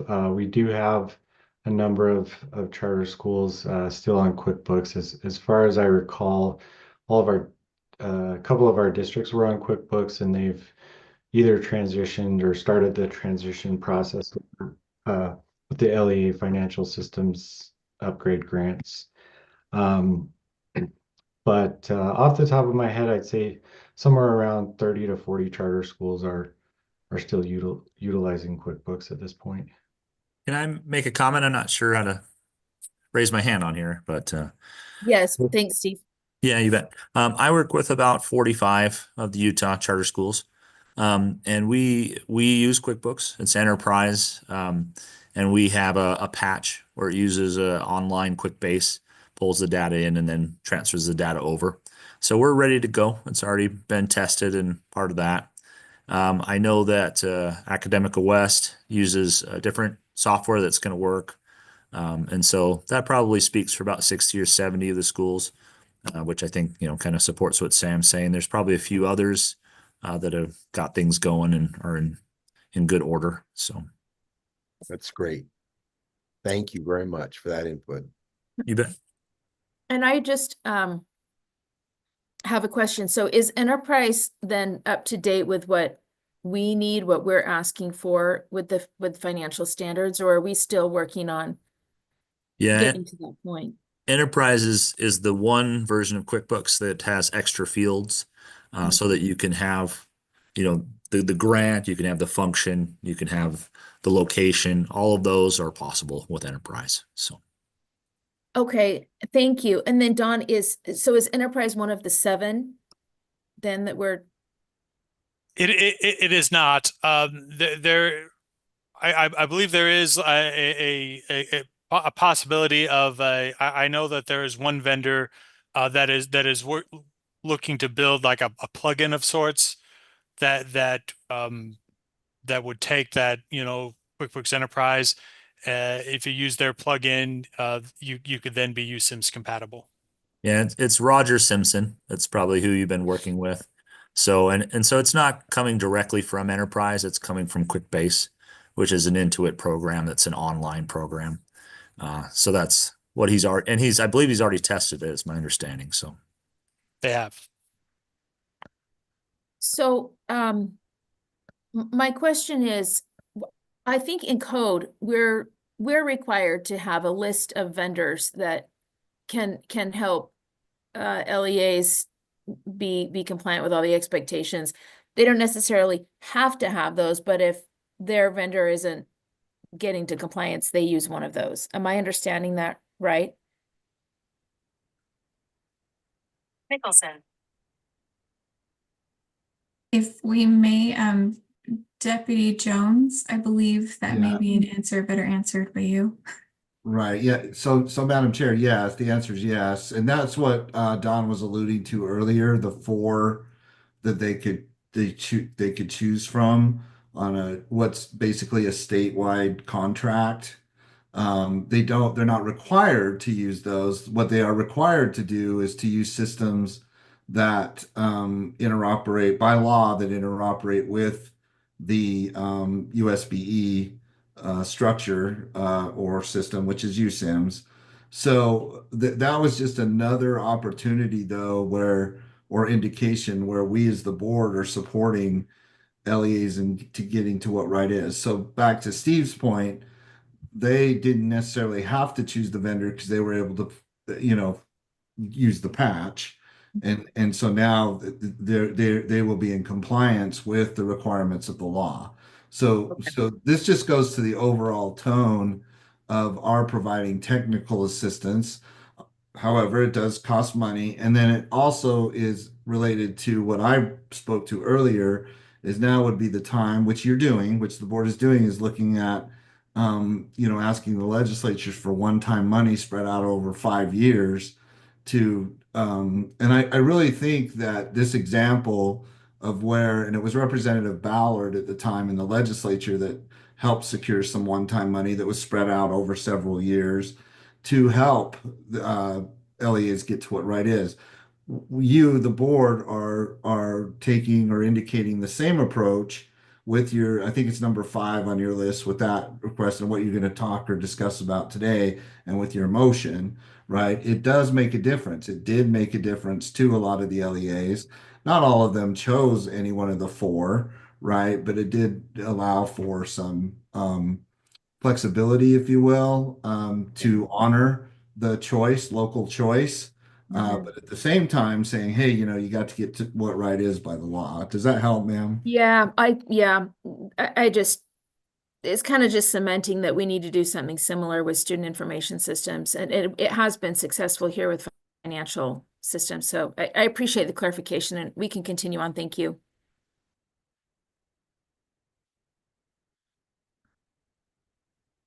Thank you, Chair Davis. Moving on to the to our next slide here. As I alluded to earlier, talking about the accounts and combinations that are available to LEAs. This is, as I said, there are 20,000 total combinations that are available. And the idea with USIMS is that right now the LEAs, there are published PDFs that they use, and there's a CSV that has the list of all of the combinations available.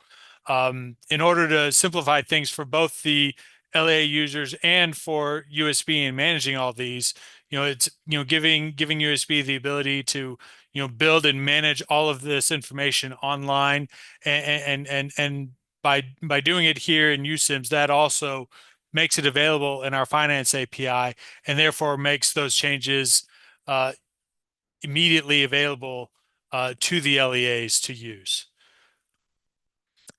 And if we can go ahead and move to the next slide. Just to highlight some of the current and upcoming work that the team has been doing. We've been having good conversations with the different vendors. As I said, we have 2 vendors that are slated to share complete pilot data over the next few months. We also recently engaged with the final vendor that actually the vendor that's supporting Granite. They have agreed to to become USIMS compatible, and their team of developers have engaged with USIMS to connect and understand the finance API and what they need to do to send financial information to USBE. We've also, as I talked about earlier, we've enabled the ability to manage the individual accounts. We've actually shared that and demoed it with USBE to get their buy-in and feedback, and we're making just a couple tweaks based off of that, based off of their feedback. And we've also, kind of more on the technical side, we've made some improvements to secure each individual vendor as they connect to USIMS, just to ensure that they can only see and only update information for their LEAs and their LEAs only. What the team is working on over the next few months is a big part of our work will be in indirect cost. Both being able to show the base calculations and also allow LEAs to input the adjustments, in particular the different contracts that factor into those calculations. And then we're getting close to being able to. We've actually demoed managing the combinations on the balance sheet side, and we're working to do that with both the revenue and expenditures as well. And as I said, like toward the end of the year, it's the indirect costs will be the biggest focus for the finance team. As far as issues and risks, I mean, we're in a good spot and on target for our definition of done right now. This isn't necessarily an issue per se, but it's just because we are dependent on the vendors to connect to USIMS. That's something that we cannot control. So we're doing what we can and being as responsive to the vendor needs as much as possible. But we can't obviously tell them what to do, but we're trying to teach them how to fish per se, and giving them as much information as they can, so that they can build their connectivity to us. And then I guess just go ahead to the next slide. So for fiscal 2025, we've broken the finance work down into three main areas. With the finance API, as I said, we've built that functionality. We've completed the initial functionality there, and we're just now doing kind of any tweaks that the vendors need at this point, but we're stable and good in that space. And the same with the accounts and combinations. We're pretty well done with the management of the individual accounts, and getting close to finishing up the combinations piece as well. And then with indirect costs, we'll be diving in and doing a lot more with the carry forward calculations here over the next several months.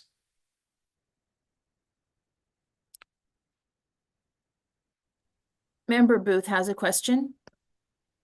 Don, I just have a comment. This is really comprehensive. When I think of the information, the data that is going to be able to be quickly and accurately communicated and transferred between our local educational units and the state, I'm so excited. And to see that you're this far along, I mean, you are seeing the end of the road, and I just want to thank you for sticking with it. And when I anticipate what's going to be happening in the near future as we see a couple of these pilots, and we're able to make adjustments if need be to solidify the transfer of all this important information from the locals to the state. I'm so grateful for your work and look forward to being done as we're defining done right now. Thank you so much for what you've done. It's exciting. Thank you, Member Booth. Chair Davis, if I may follow up briefly. Yes, please. So just to clarify, Member Booth and Chair Davis, there are, as far as the functionality with the Finance API, we don't anticipate there being a lot more work at this point. The next, potential challenge for us is as the different vendors are submitting complete information, we know that they can send individual accounts, but we do anticipate there being, a lot of coordination as they're sending those complete budget and actual submissions with the pilot LEAs, and making sure that everything works correctly. That will be a big focus for us as well, both, here in the next few months in the pilot, and then on as they're submitting for all LEAs initially in the next year or so. That will be an opportunity that we look forward to tackling. Thank you. Thank you. I didn't see any other hands, so we appreciate the information. Thank you so much. Are we continuing on, or are we at a good breaking point? We are about to switch domains, so if you would like to take a break, we can take a break, or we can, we have just one last domain. Let's take a 5-minute break, and we will reconvene here at 11:10. Thanks, everybody. Thanks, Chair. Thank you.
Okay, we'll go ahead and get started. Sorry, I got kicked out of the Zoom for a minute. It's great to see all of you back. Just as we start up this last hour, we'll just remember that we'll try to keep our microphones muted when we're not speaking, and speak even if you disagree. And if we can, we'll try to put our cameras on, understanding sometimes we can't because of lag time or we're driving or things like that. But hopefully we're all, at least once in a while, able to see each other. And just to manage expectations for those of you that did not hear before I got kicked out of the Zoom, we will always have a 5-minute break somewhere around the middle of our meeting, and members hold me accountable if you don't, if I get so excited about what we're doing, I forget to implement that. And we will always have a hard stop 3 hours after our start time. All right, let's go ahead and start with our next domain. Thank you, Chair. Our next product owner is Tim Davis, who is the product owner for our educator domain. Thank you, Chair. Thank you, Katrina. It's great to be here. Good morning, board members, those new and who've been on the board for a minute, but new to the Finance Committee. We're glad you're here and appreciate your service. So Tim Davis, product owner for the educator domain. So brief overview of the educator domain. So in one of Katrina's earlier slides, she alluded to one of the many systems that USIMS will be consuming. So we're referencing, in our case, the educator domain. Educator data through Utah State Board of Education is housed in the Cactus system. Cactus is an acronym.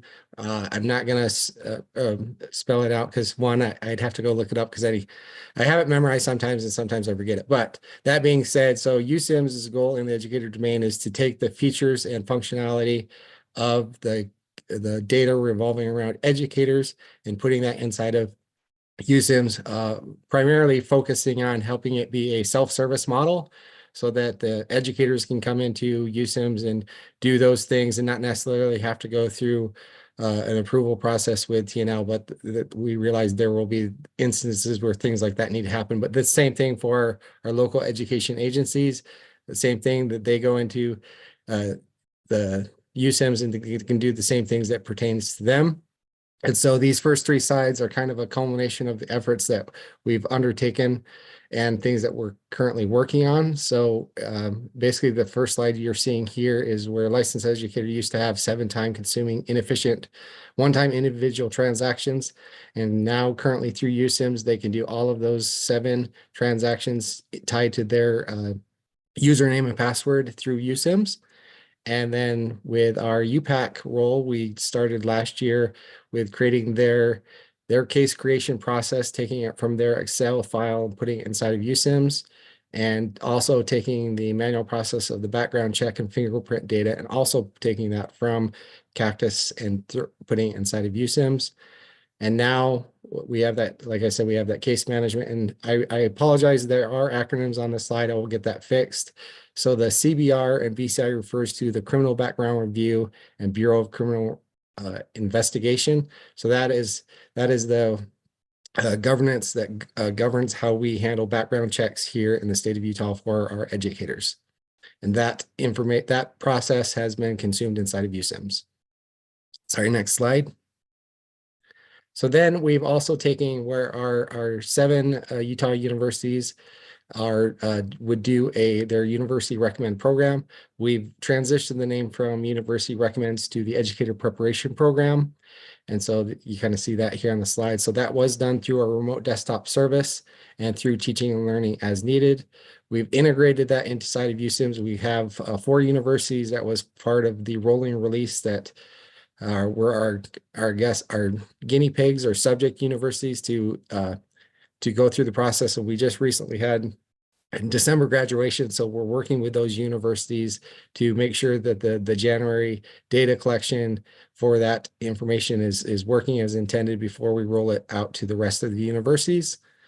And then in regards to our teaching and learning staff, they rely on the legacy system Cactus for the criminal background review, BCI, Bureau of Criminal Investigation results. And they also would do manual recommendations of the expired licenses for educators. And we've put that inside of our USIMS. And then next slide, please.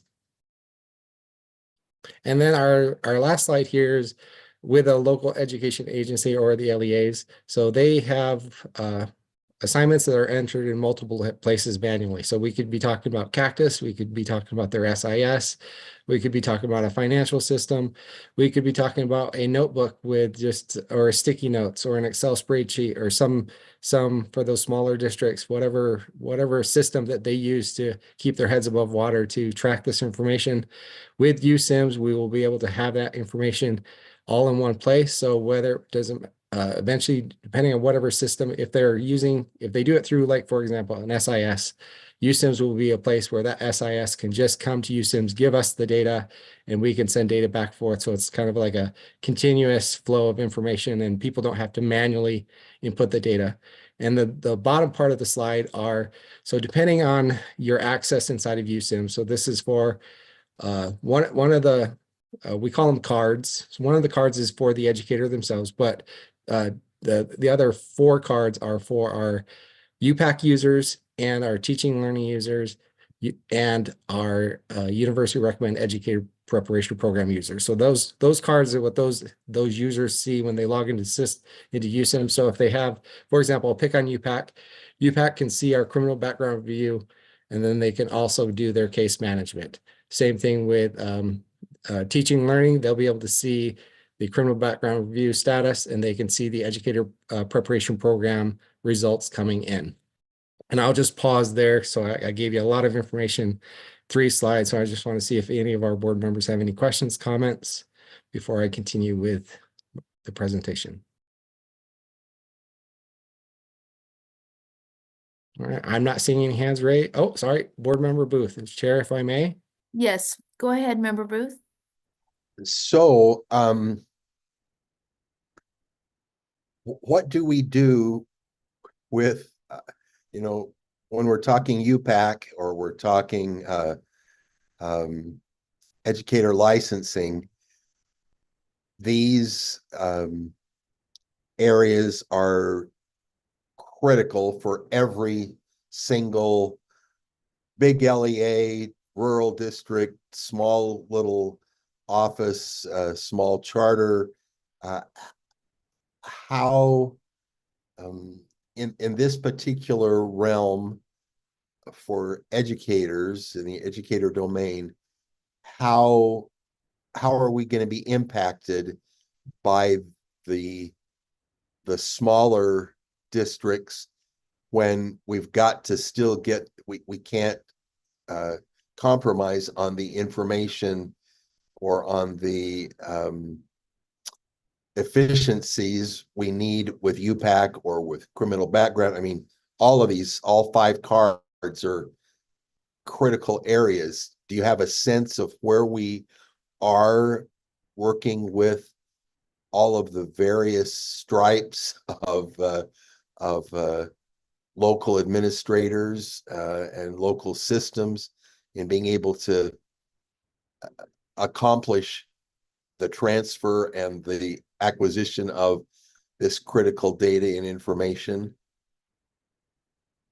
Chair Davis, if I may. Okay, thank you. So, board member Booth, so if I'm understanding, I'm kind of reading between the lines of kind of your question. What I'm hearing is so, like, because we talk about a focus group, and that's why I'm referencing is we're always talking about LEAs, and USB always needs to know that our educators who are in a classroom have like a clear background check, and they've not done something that we need to pull that teacher from the classroom like immediately. I think that's kind of what you're getting at. But so we're working with Director Rasmussen with our UPAC, and sorry, UPAC is an abbreviation, so it's Utah Professional Practices Advisory Commission, but I'm sure you guys all know that, but I just wanted to clarify. But we also work with our Bureau of Criminal Investigation, and we have Jesse Devereaux, who's our point of contact. So because it's a federal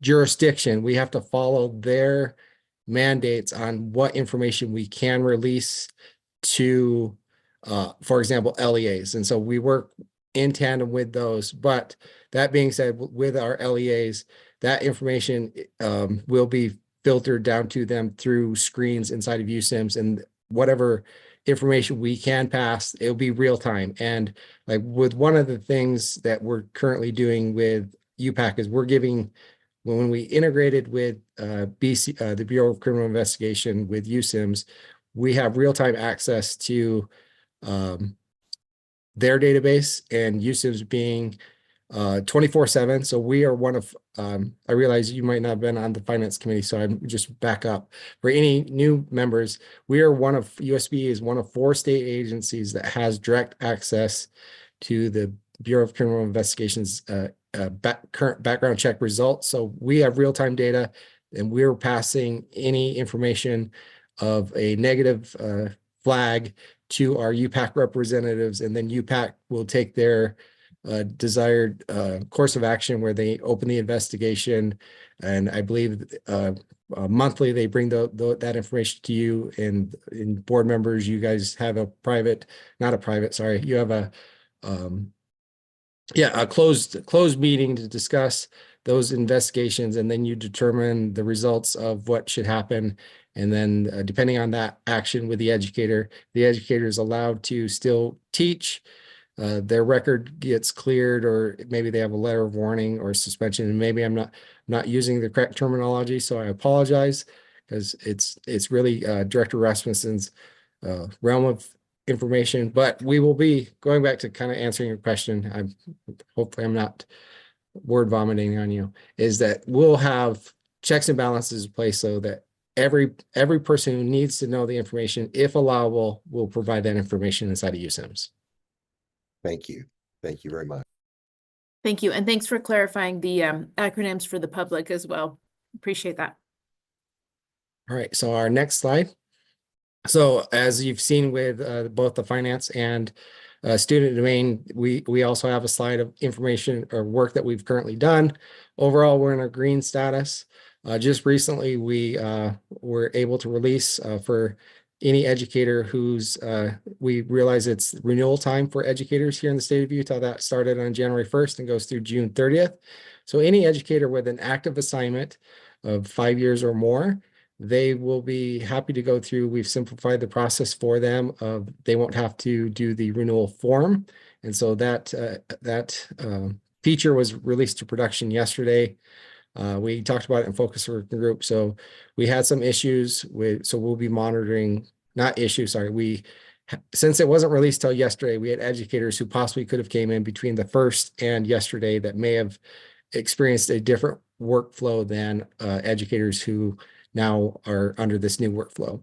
So that was our kind of a big thing. But like I mentioned, so we had our graduations for our 4 universities. So the 4 universities that are participating in the educator preparation program are Westminster, Rocky Mountain, University of Utah, and Utah Tech. And we have additional universities on tap. So we've reached out to those universities just to make sure that things are working as aligned.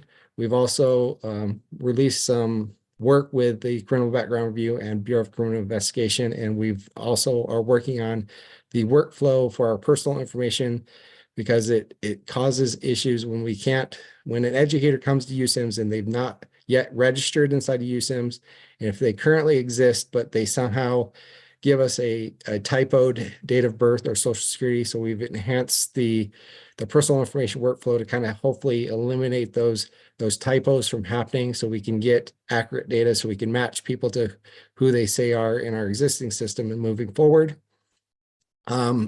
Just one thing that's not on the slide, but it's come to our attention just before the holiday break, we learned that the Cactus system has a support issue that will impact LEAs come October 1 of this year. So we're working with our Cactus team. I had a conversation with the development team yesterday. We'll be talking with stakeholders at our next focus working group, how this will impact them.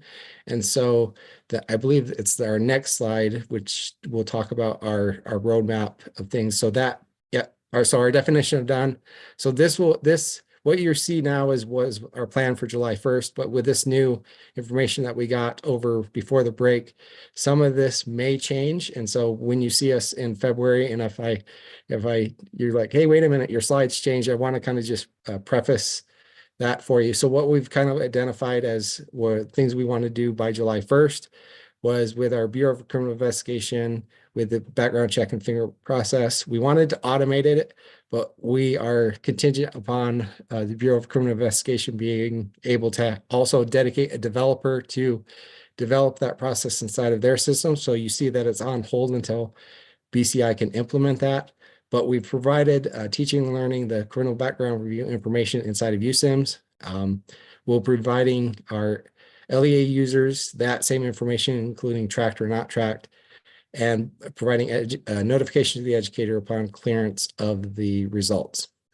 And then the big thing that we're working on right now is providing assignments. So we've been working with our local education agencies, our LEAs, to provide a mechanism inside of USIMS where LEAs can see the list of educators that are assigned to them, see what those educators are qualified to teach, to if they have any gaps to supplement those gaps, or so they could pick on a teacher to volunteer them to fill a position, or they can go outside and go through the hiring process to bring in those people that could fit those abilities.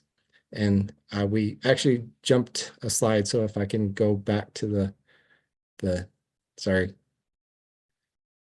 One more. There we go. And so, one back one. And so, that we'll be wrapping up that work, and then we'll be incorporating the work that I was just talking about in regards to the October 1 support issue for LEAs, but also with assignments, we were providing a view for our teaching and learning staff to be able to see USIMS data. As I mentioned, we removed the renewal form requirement for the renewal process. So with UPAC, we want to integrate the UPAC hearing. So this is one of the items that maybe will be possibly subject to change depending on the conversation with Focus Working Group on January 21st. And so if I go to the next slide, our educator preparation program. So this is currently in process. So we'll continue with this, but this will have all the universities will have to be rolled out as well by July 1st. So we just have there's 5 more, and we're saving the bigger ones for last. Another thing that is possibly will be impacted is consuming our third-party provider of the Utah Education Network feature. So for those of you unfamiliar with that, educators, so UEN a long time ago agreed to provide educator data through they host a website, and due to security concerns, they're unable to support it anymore. So they've asked us to come and take over that functionality inside of USIMS. And so this will, instead of working on this spring, we're moving it to later this fall. Same thing with our school directory, LEA specific license, educator licensing, USIMS data reporting. We have some of that work completed, and we'll be working through with our assignment data to also capture that and report that as needed to all stakeholders. And just for transparency, we've accumulated some technical debt in regards to the infrastructure and the development with the work that we've done. So there's a bullet item here just because we like to be transparent with, hey, we have to go do these things because we want to make, we want to, have a stable environment for our stakeholders to use the system. And so we just have a bullet there. And so for the technical people in the room, this might, make your eyes shine brightly and light up. But that item will also be impacted by the discovery we made with the support issue that was brought up. And I believe that is my last slide. So I will turn the time back over to Katrina Brinkley, if I may, unless there's any questions. Well, can I ask you a question? Of course, Chair Davis. Is tech debt a term of art in technology that I don't know about? Are we talking about like actual financial debt? No, it's just work that because of the way we develop some things, it created what we call like work that just needs to be like cleaned up and polished. We call it technical debt it's not because there's other priorities of a higher nature. We just kind of not neglected them, but we just push them down to like what we have a backlog.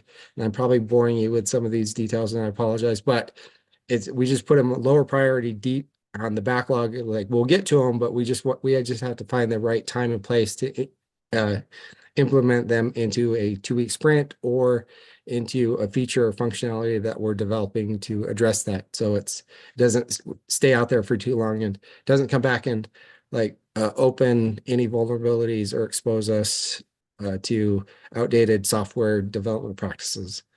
Thank But you. I should have deferred that actually to Katrina and let her answer it, honestly, but Well, I can expose my ignorance to you or Katrina or anyone. I'm happy to have any of you help. Thank you so much. I don't see any other hands at this time, so let's go ahead and move on. Thank you. All right, thank you. Our final slide for today is just notification of upcoming events. We do have our educator focus working group or sprint review every Tuesday. We also have a student focus working group and sprint review every other Monday, and the finance focus working group and sprint review every other Wednesday. We also had our most recent functional advisory board on January 8th. Our next one, I believe, is April 9th at 4 p.m. All of you should have an invite. If you do not have an invite, please feel free to reach out to myself or any of my product owners, and we will get you one. And then we do a USIMS onsite every 6 months. And that onsite is so that we can get all of our developers here within the Valley and go talk to LEAs. We spend time with various LEAs discussing their experiences with the educator licensing process or with the finance API or with the student information and how it's moving and how it could move and problems that we can solve for them. So those are really great experiences for all of us. We truly enjoy them, and we've heard feedback from our LEAs who enjoy having us visit them. So we are appreciative of their involvement in the process. And with that, that wraps us up for the day. We appreciate all of your patience. We won't go quite so deep next time, but we wanted to give you all a really good understanding of what USIMS is to start our year off. That was great. Thank you so much. And I'm sad I missed that advisory board meeting. I had another board meeting at the exact same time, but we'll try to get there on the 9th of April. That's wonderful. I think on item 1.4.2. Sorry, Chair. Yes. Can you have them not wait? I want to just screenshot this meeting thing real fast. Oh, yes. Can we go back to that screen? Please accept my apologies. I just want to screenshot it so I can have it. Thank you. I'm done now. Perfect. Thank you so much. On the next item, and thank you everyone who presented in, that was a great deep dive for you, Sims, and really helpful to all of us. Our next item is Utah grants, but like we're kind of going every other month on certain things, and we're not deep diving into that today, but you do have a presentation in backup. So if you could review that on your own, and if you have any questions, please reach out to Deputy Jones, and he'll direct traffic on that. That can be, you know, on your own time frame after the meeting. So let's move on to 1.5 on request for data and information, and we'll go back to Deputy Jones. Thanks, Madam Chair. So if you would recognize Aaron Broff, these are specific items that were requested by Finance Committee members. We make it our utmost objective to support board members in their request for data and information for decision-making purposes. So this is follow-ups to previous requests. If you'll recognize Director Brough, I think he can run with this now and present those follow-up items. I'll just start unless you want to recognize me formally. Okay, Aaron Brough, I'm the Director of Data and Statistics. Thank you very much, Scott. I don't know who is driving, if that's Cami or she needs me to drive. They're inside. Totally up to you, Aaron. Do you want to, or would you like me to? Well, I will share my screen. How about that? Okay. Perfect. So there were 2 data requests. I'll go to the first one. Inside of the board document, there is the link to which takes you directly to this dashboard. So the very first request we had was it was lengthy, but just a combination of what are the enrollment trends in Utah in comparison to different student groups. As we reviewed the data requests, it was my idea, so blame me, to not put it in a massive Excel spreadsheet where we look at all this information, because the request was, tell me what the enrollment trends are for Utah, for every LEA, by every school, by every grade.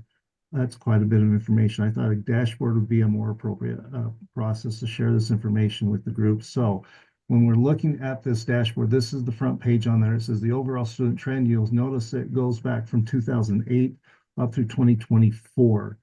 We do not have the end of year data or 2025 inside of there simply because we would wait for the official end of year data to come in to make it more official, because there's some skewing in there that we didn't want to change or confuse anyone on it. So as we update this report, we'll just be adding after the year end. So the way the report simply works is you can go inside and say, I want to know what the trend is, for example, for Alpine School District, or for example, if you wanted to look at the Jordan School District, this one should be interesting for you because you can see before they're split, they were the largest LEA in the state. You can see those trend numbers change inside of here as we look at those. So you can also say, I want to look at, for example, as I'm looking inside of there, I want to go into a high school inside of there. You can see what their trend lines are. Likewise, if you just wanted to look at a certain grade inside of there, you can say, just show me the 10th and 11th grade trend lines. You can do this for any, again, for any school, any LEA, or the state within Utah. So just sharing how this report works. I don't, and if there's any questions, please, Cami or Scott or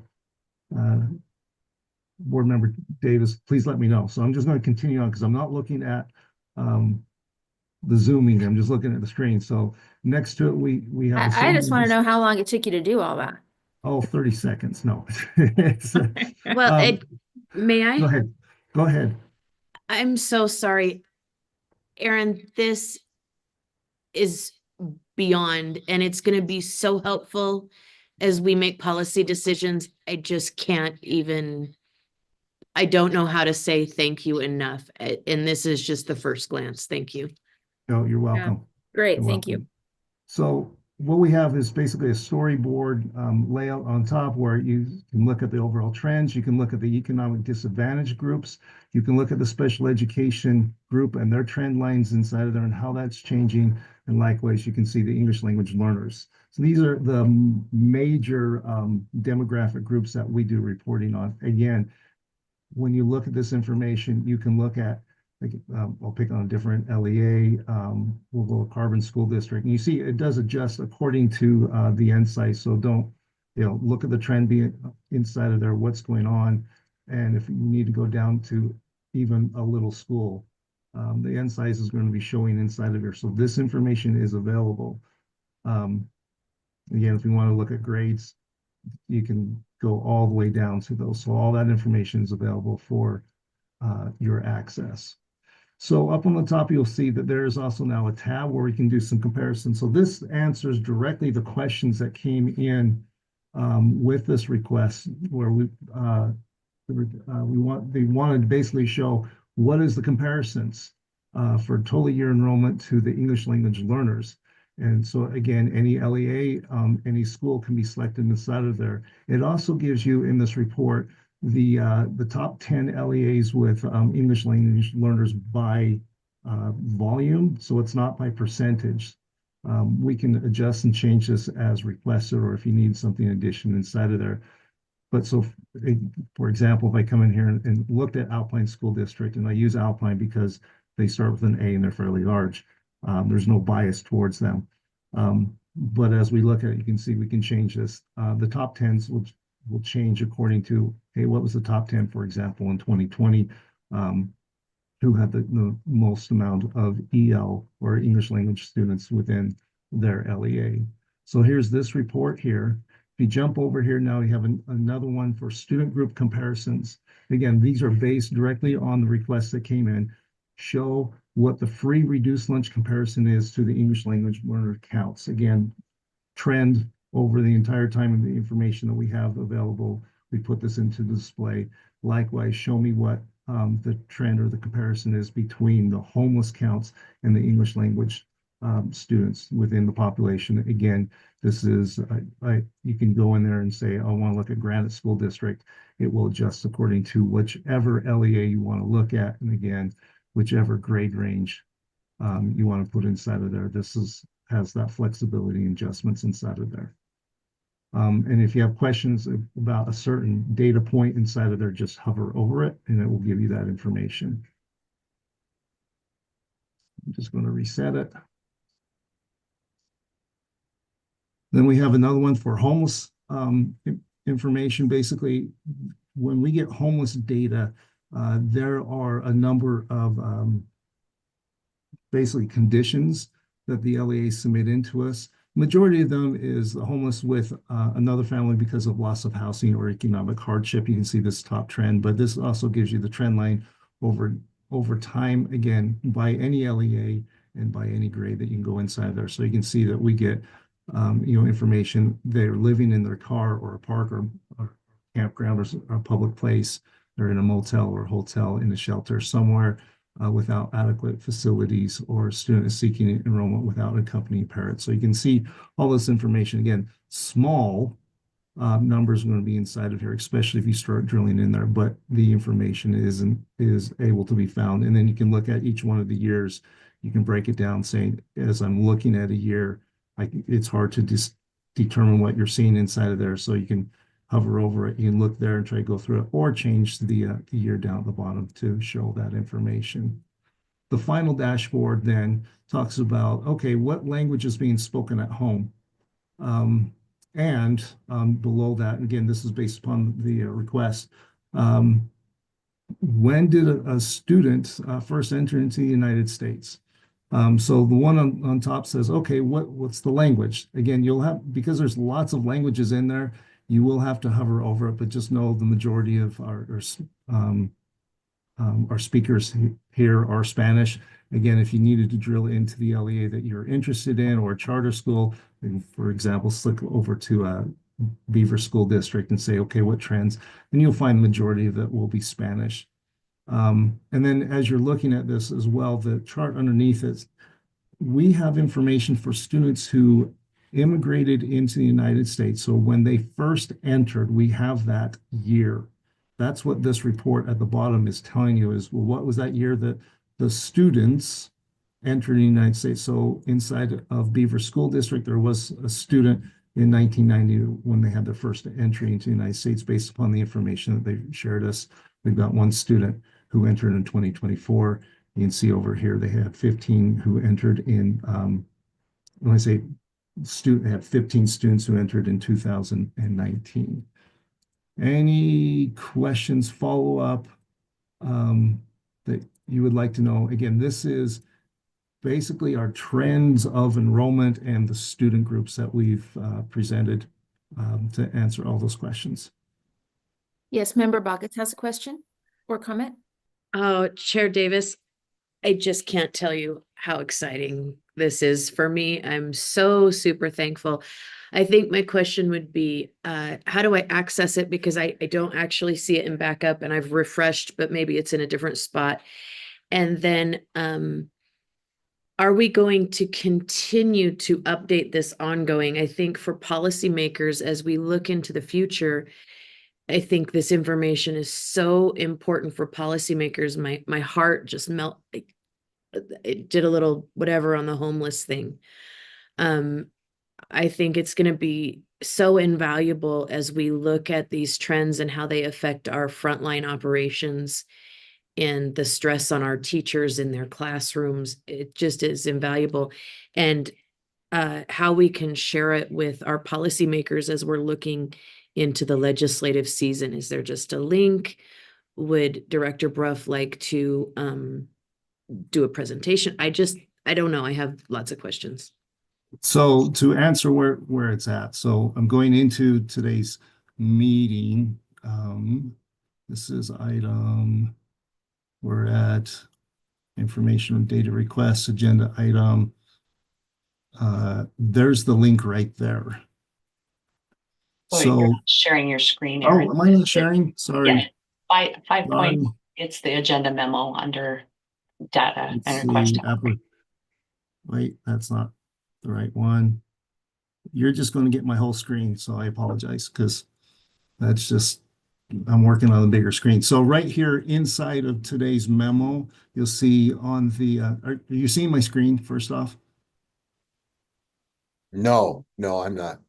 Oh, there we go. I just pulled mine up, Aaron. Okay, someone's sharing their screen. Got it. Thank you. So that's there right now. What we will be doing is we will be embedding this in the data gateway as an additional link. Will be on the front page of it. And yes, we will be updating this information as the years come. So we'll just, it'll be a new report that we'll just make available. Well, it'll be publicly available for everyone who needs to get it. So for the time being, there's the link right there. Does that help, Board Member Bogus? Sir, if you were in this room, you would be really shocked at how excited I am. Okay. This is beautiful. It makes my heart happy, and I'm so thankful for the work you've done on this. Thank you very much. You're welcome. Okay, so that is the first question that we received. The second question, Tammy, since you're driving, let me ask Board Member Davis, how fast do you want? Let's go to the other report. Thank you. This is 6 pages of information. I can read it. I can say, here's the information, go through and read it. How would you, I mean, and there were a total of, well, I don't even know if there were 12 questions that were asked about dropouts information. So I gave this to, go ahead. Yeah, I don't think we need you to read it all word for word, but if you could just quickly go through or just explain the categories so that we know what categories are available if we want to go and dig in. Absolutely. Okay, so the question really was about dropout. Now, I have had side conversations with Board Member Bogus and what she was looking for. I don't know if this will answer her questions directly. Part of the concern was, well, what happens to students who disappear, in particular if someone is, we'll say, kidnapped or human trafficking or something like this? That's a really hard question to answer.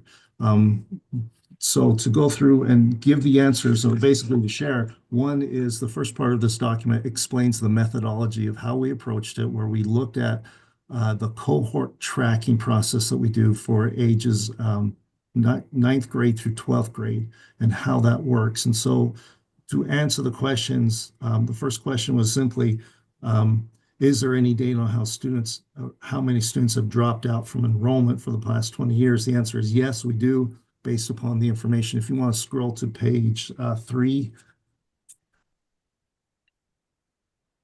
that shows that trend line behind that. The secondary question was, do we have any data on how many students dropped, where students dropped, and then show up in the system with a significant lapse of time? And so the answer is yes, we did find that. If you'd scroll just a little bit, there's a table down at the bottom that says dropout count of 2,780. Of those students, we had 140 re-enroll, and that was that percentage of that group that had re-enrolled. Question number 3, did they return to the previous school? If you can scroll, if you don't mind, to the next page, there's the chart. Yeah, thank you. There's the chart right there. So 46% of those students did re-enroll in the same school. 75% of those students re-enrolled in the same LEA. The next question was what were the time lapse? Is there a trend behind it? And the answer is yes-ish. You can see in that table down below, it says, re-enrolled within 100 days. You can see the majority of those students who did re-enroll was in that time period. 300 days or more was only about 12% or 11 students out of that cohort that we tracked inside of there. Let's go on to the next question. Is there any data regarding the state of lost children when they were found? The answer behind this is the database doesn't track students who permanently leave the Utah data system. So if they've left, we're not able to find them unless they re-enroll in the system. So that's kind of just the general answer, but there's quite a bit of documentation that was put into the answer here that you can peruse for your information. Let's go on to question number 7, which is on page 6. How many students were never found? Again, there's no data available for this because if they're never found, we don't have that information. So we don't know. It's just if you go back to the look at the information before, we know where they exited to, but we have no information beyond that. Question number 8, what happens to the student records? And basically, is there a law as to where the unrequested records are held? And basically, the answer to this one is the Utah State Board of Education. One is yes, we have the records, both the LEAs and the state has the aggregate or the cumulative files of the students. We do hold those. We have not thrown any away. So if a student does disappear or you're trying to find the record, just sharing with the board, the process that happens is first we direct parents if they're looking for information to go to the LEA or school. Hopefully it still exists. If it is missing for some reason, if a school is closed down or something, they can request to see if we at the state ever had held that record. So what happens to the records? Yes, they're still held. There are retention policies on paper, maintaining paper files. But paper files predates basically 2004. And so we actually are from 2004 and forward, most of our information is digitally maintained. Hopefully that answers the question. Question number 9, question number 10, question number 11, question number 12 were some additional questions like how does illegal immigration play into this? The answer is we do not have the data. And then I will be on repeat for that. 10 is do any of the following impact or intersects of the data, human trafficking numbers, certain faith traditions, etc. The answer is we don't have the data behind that.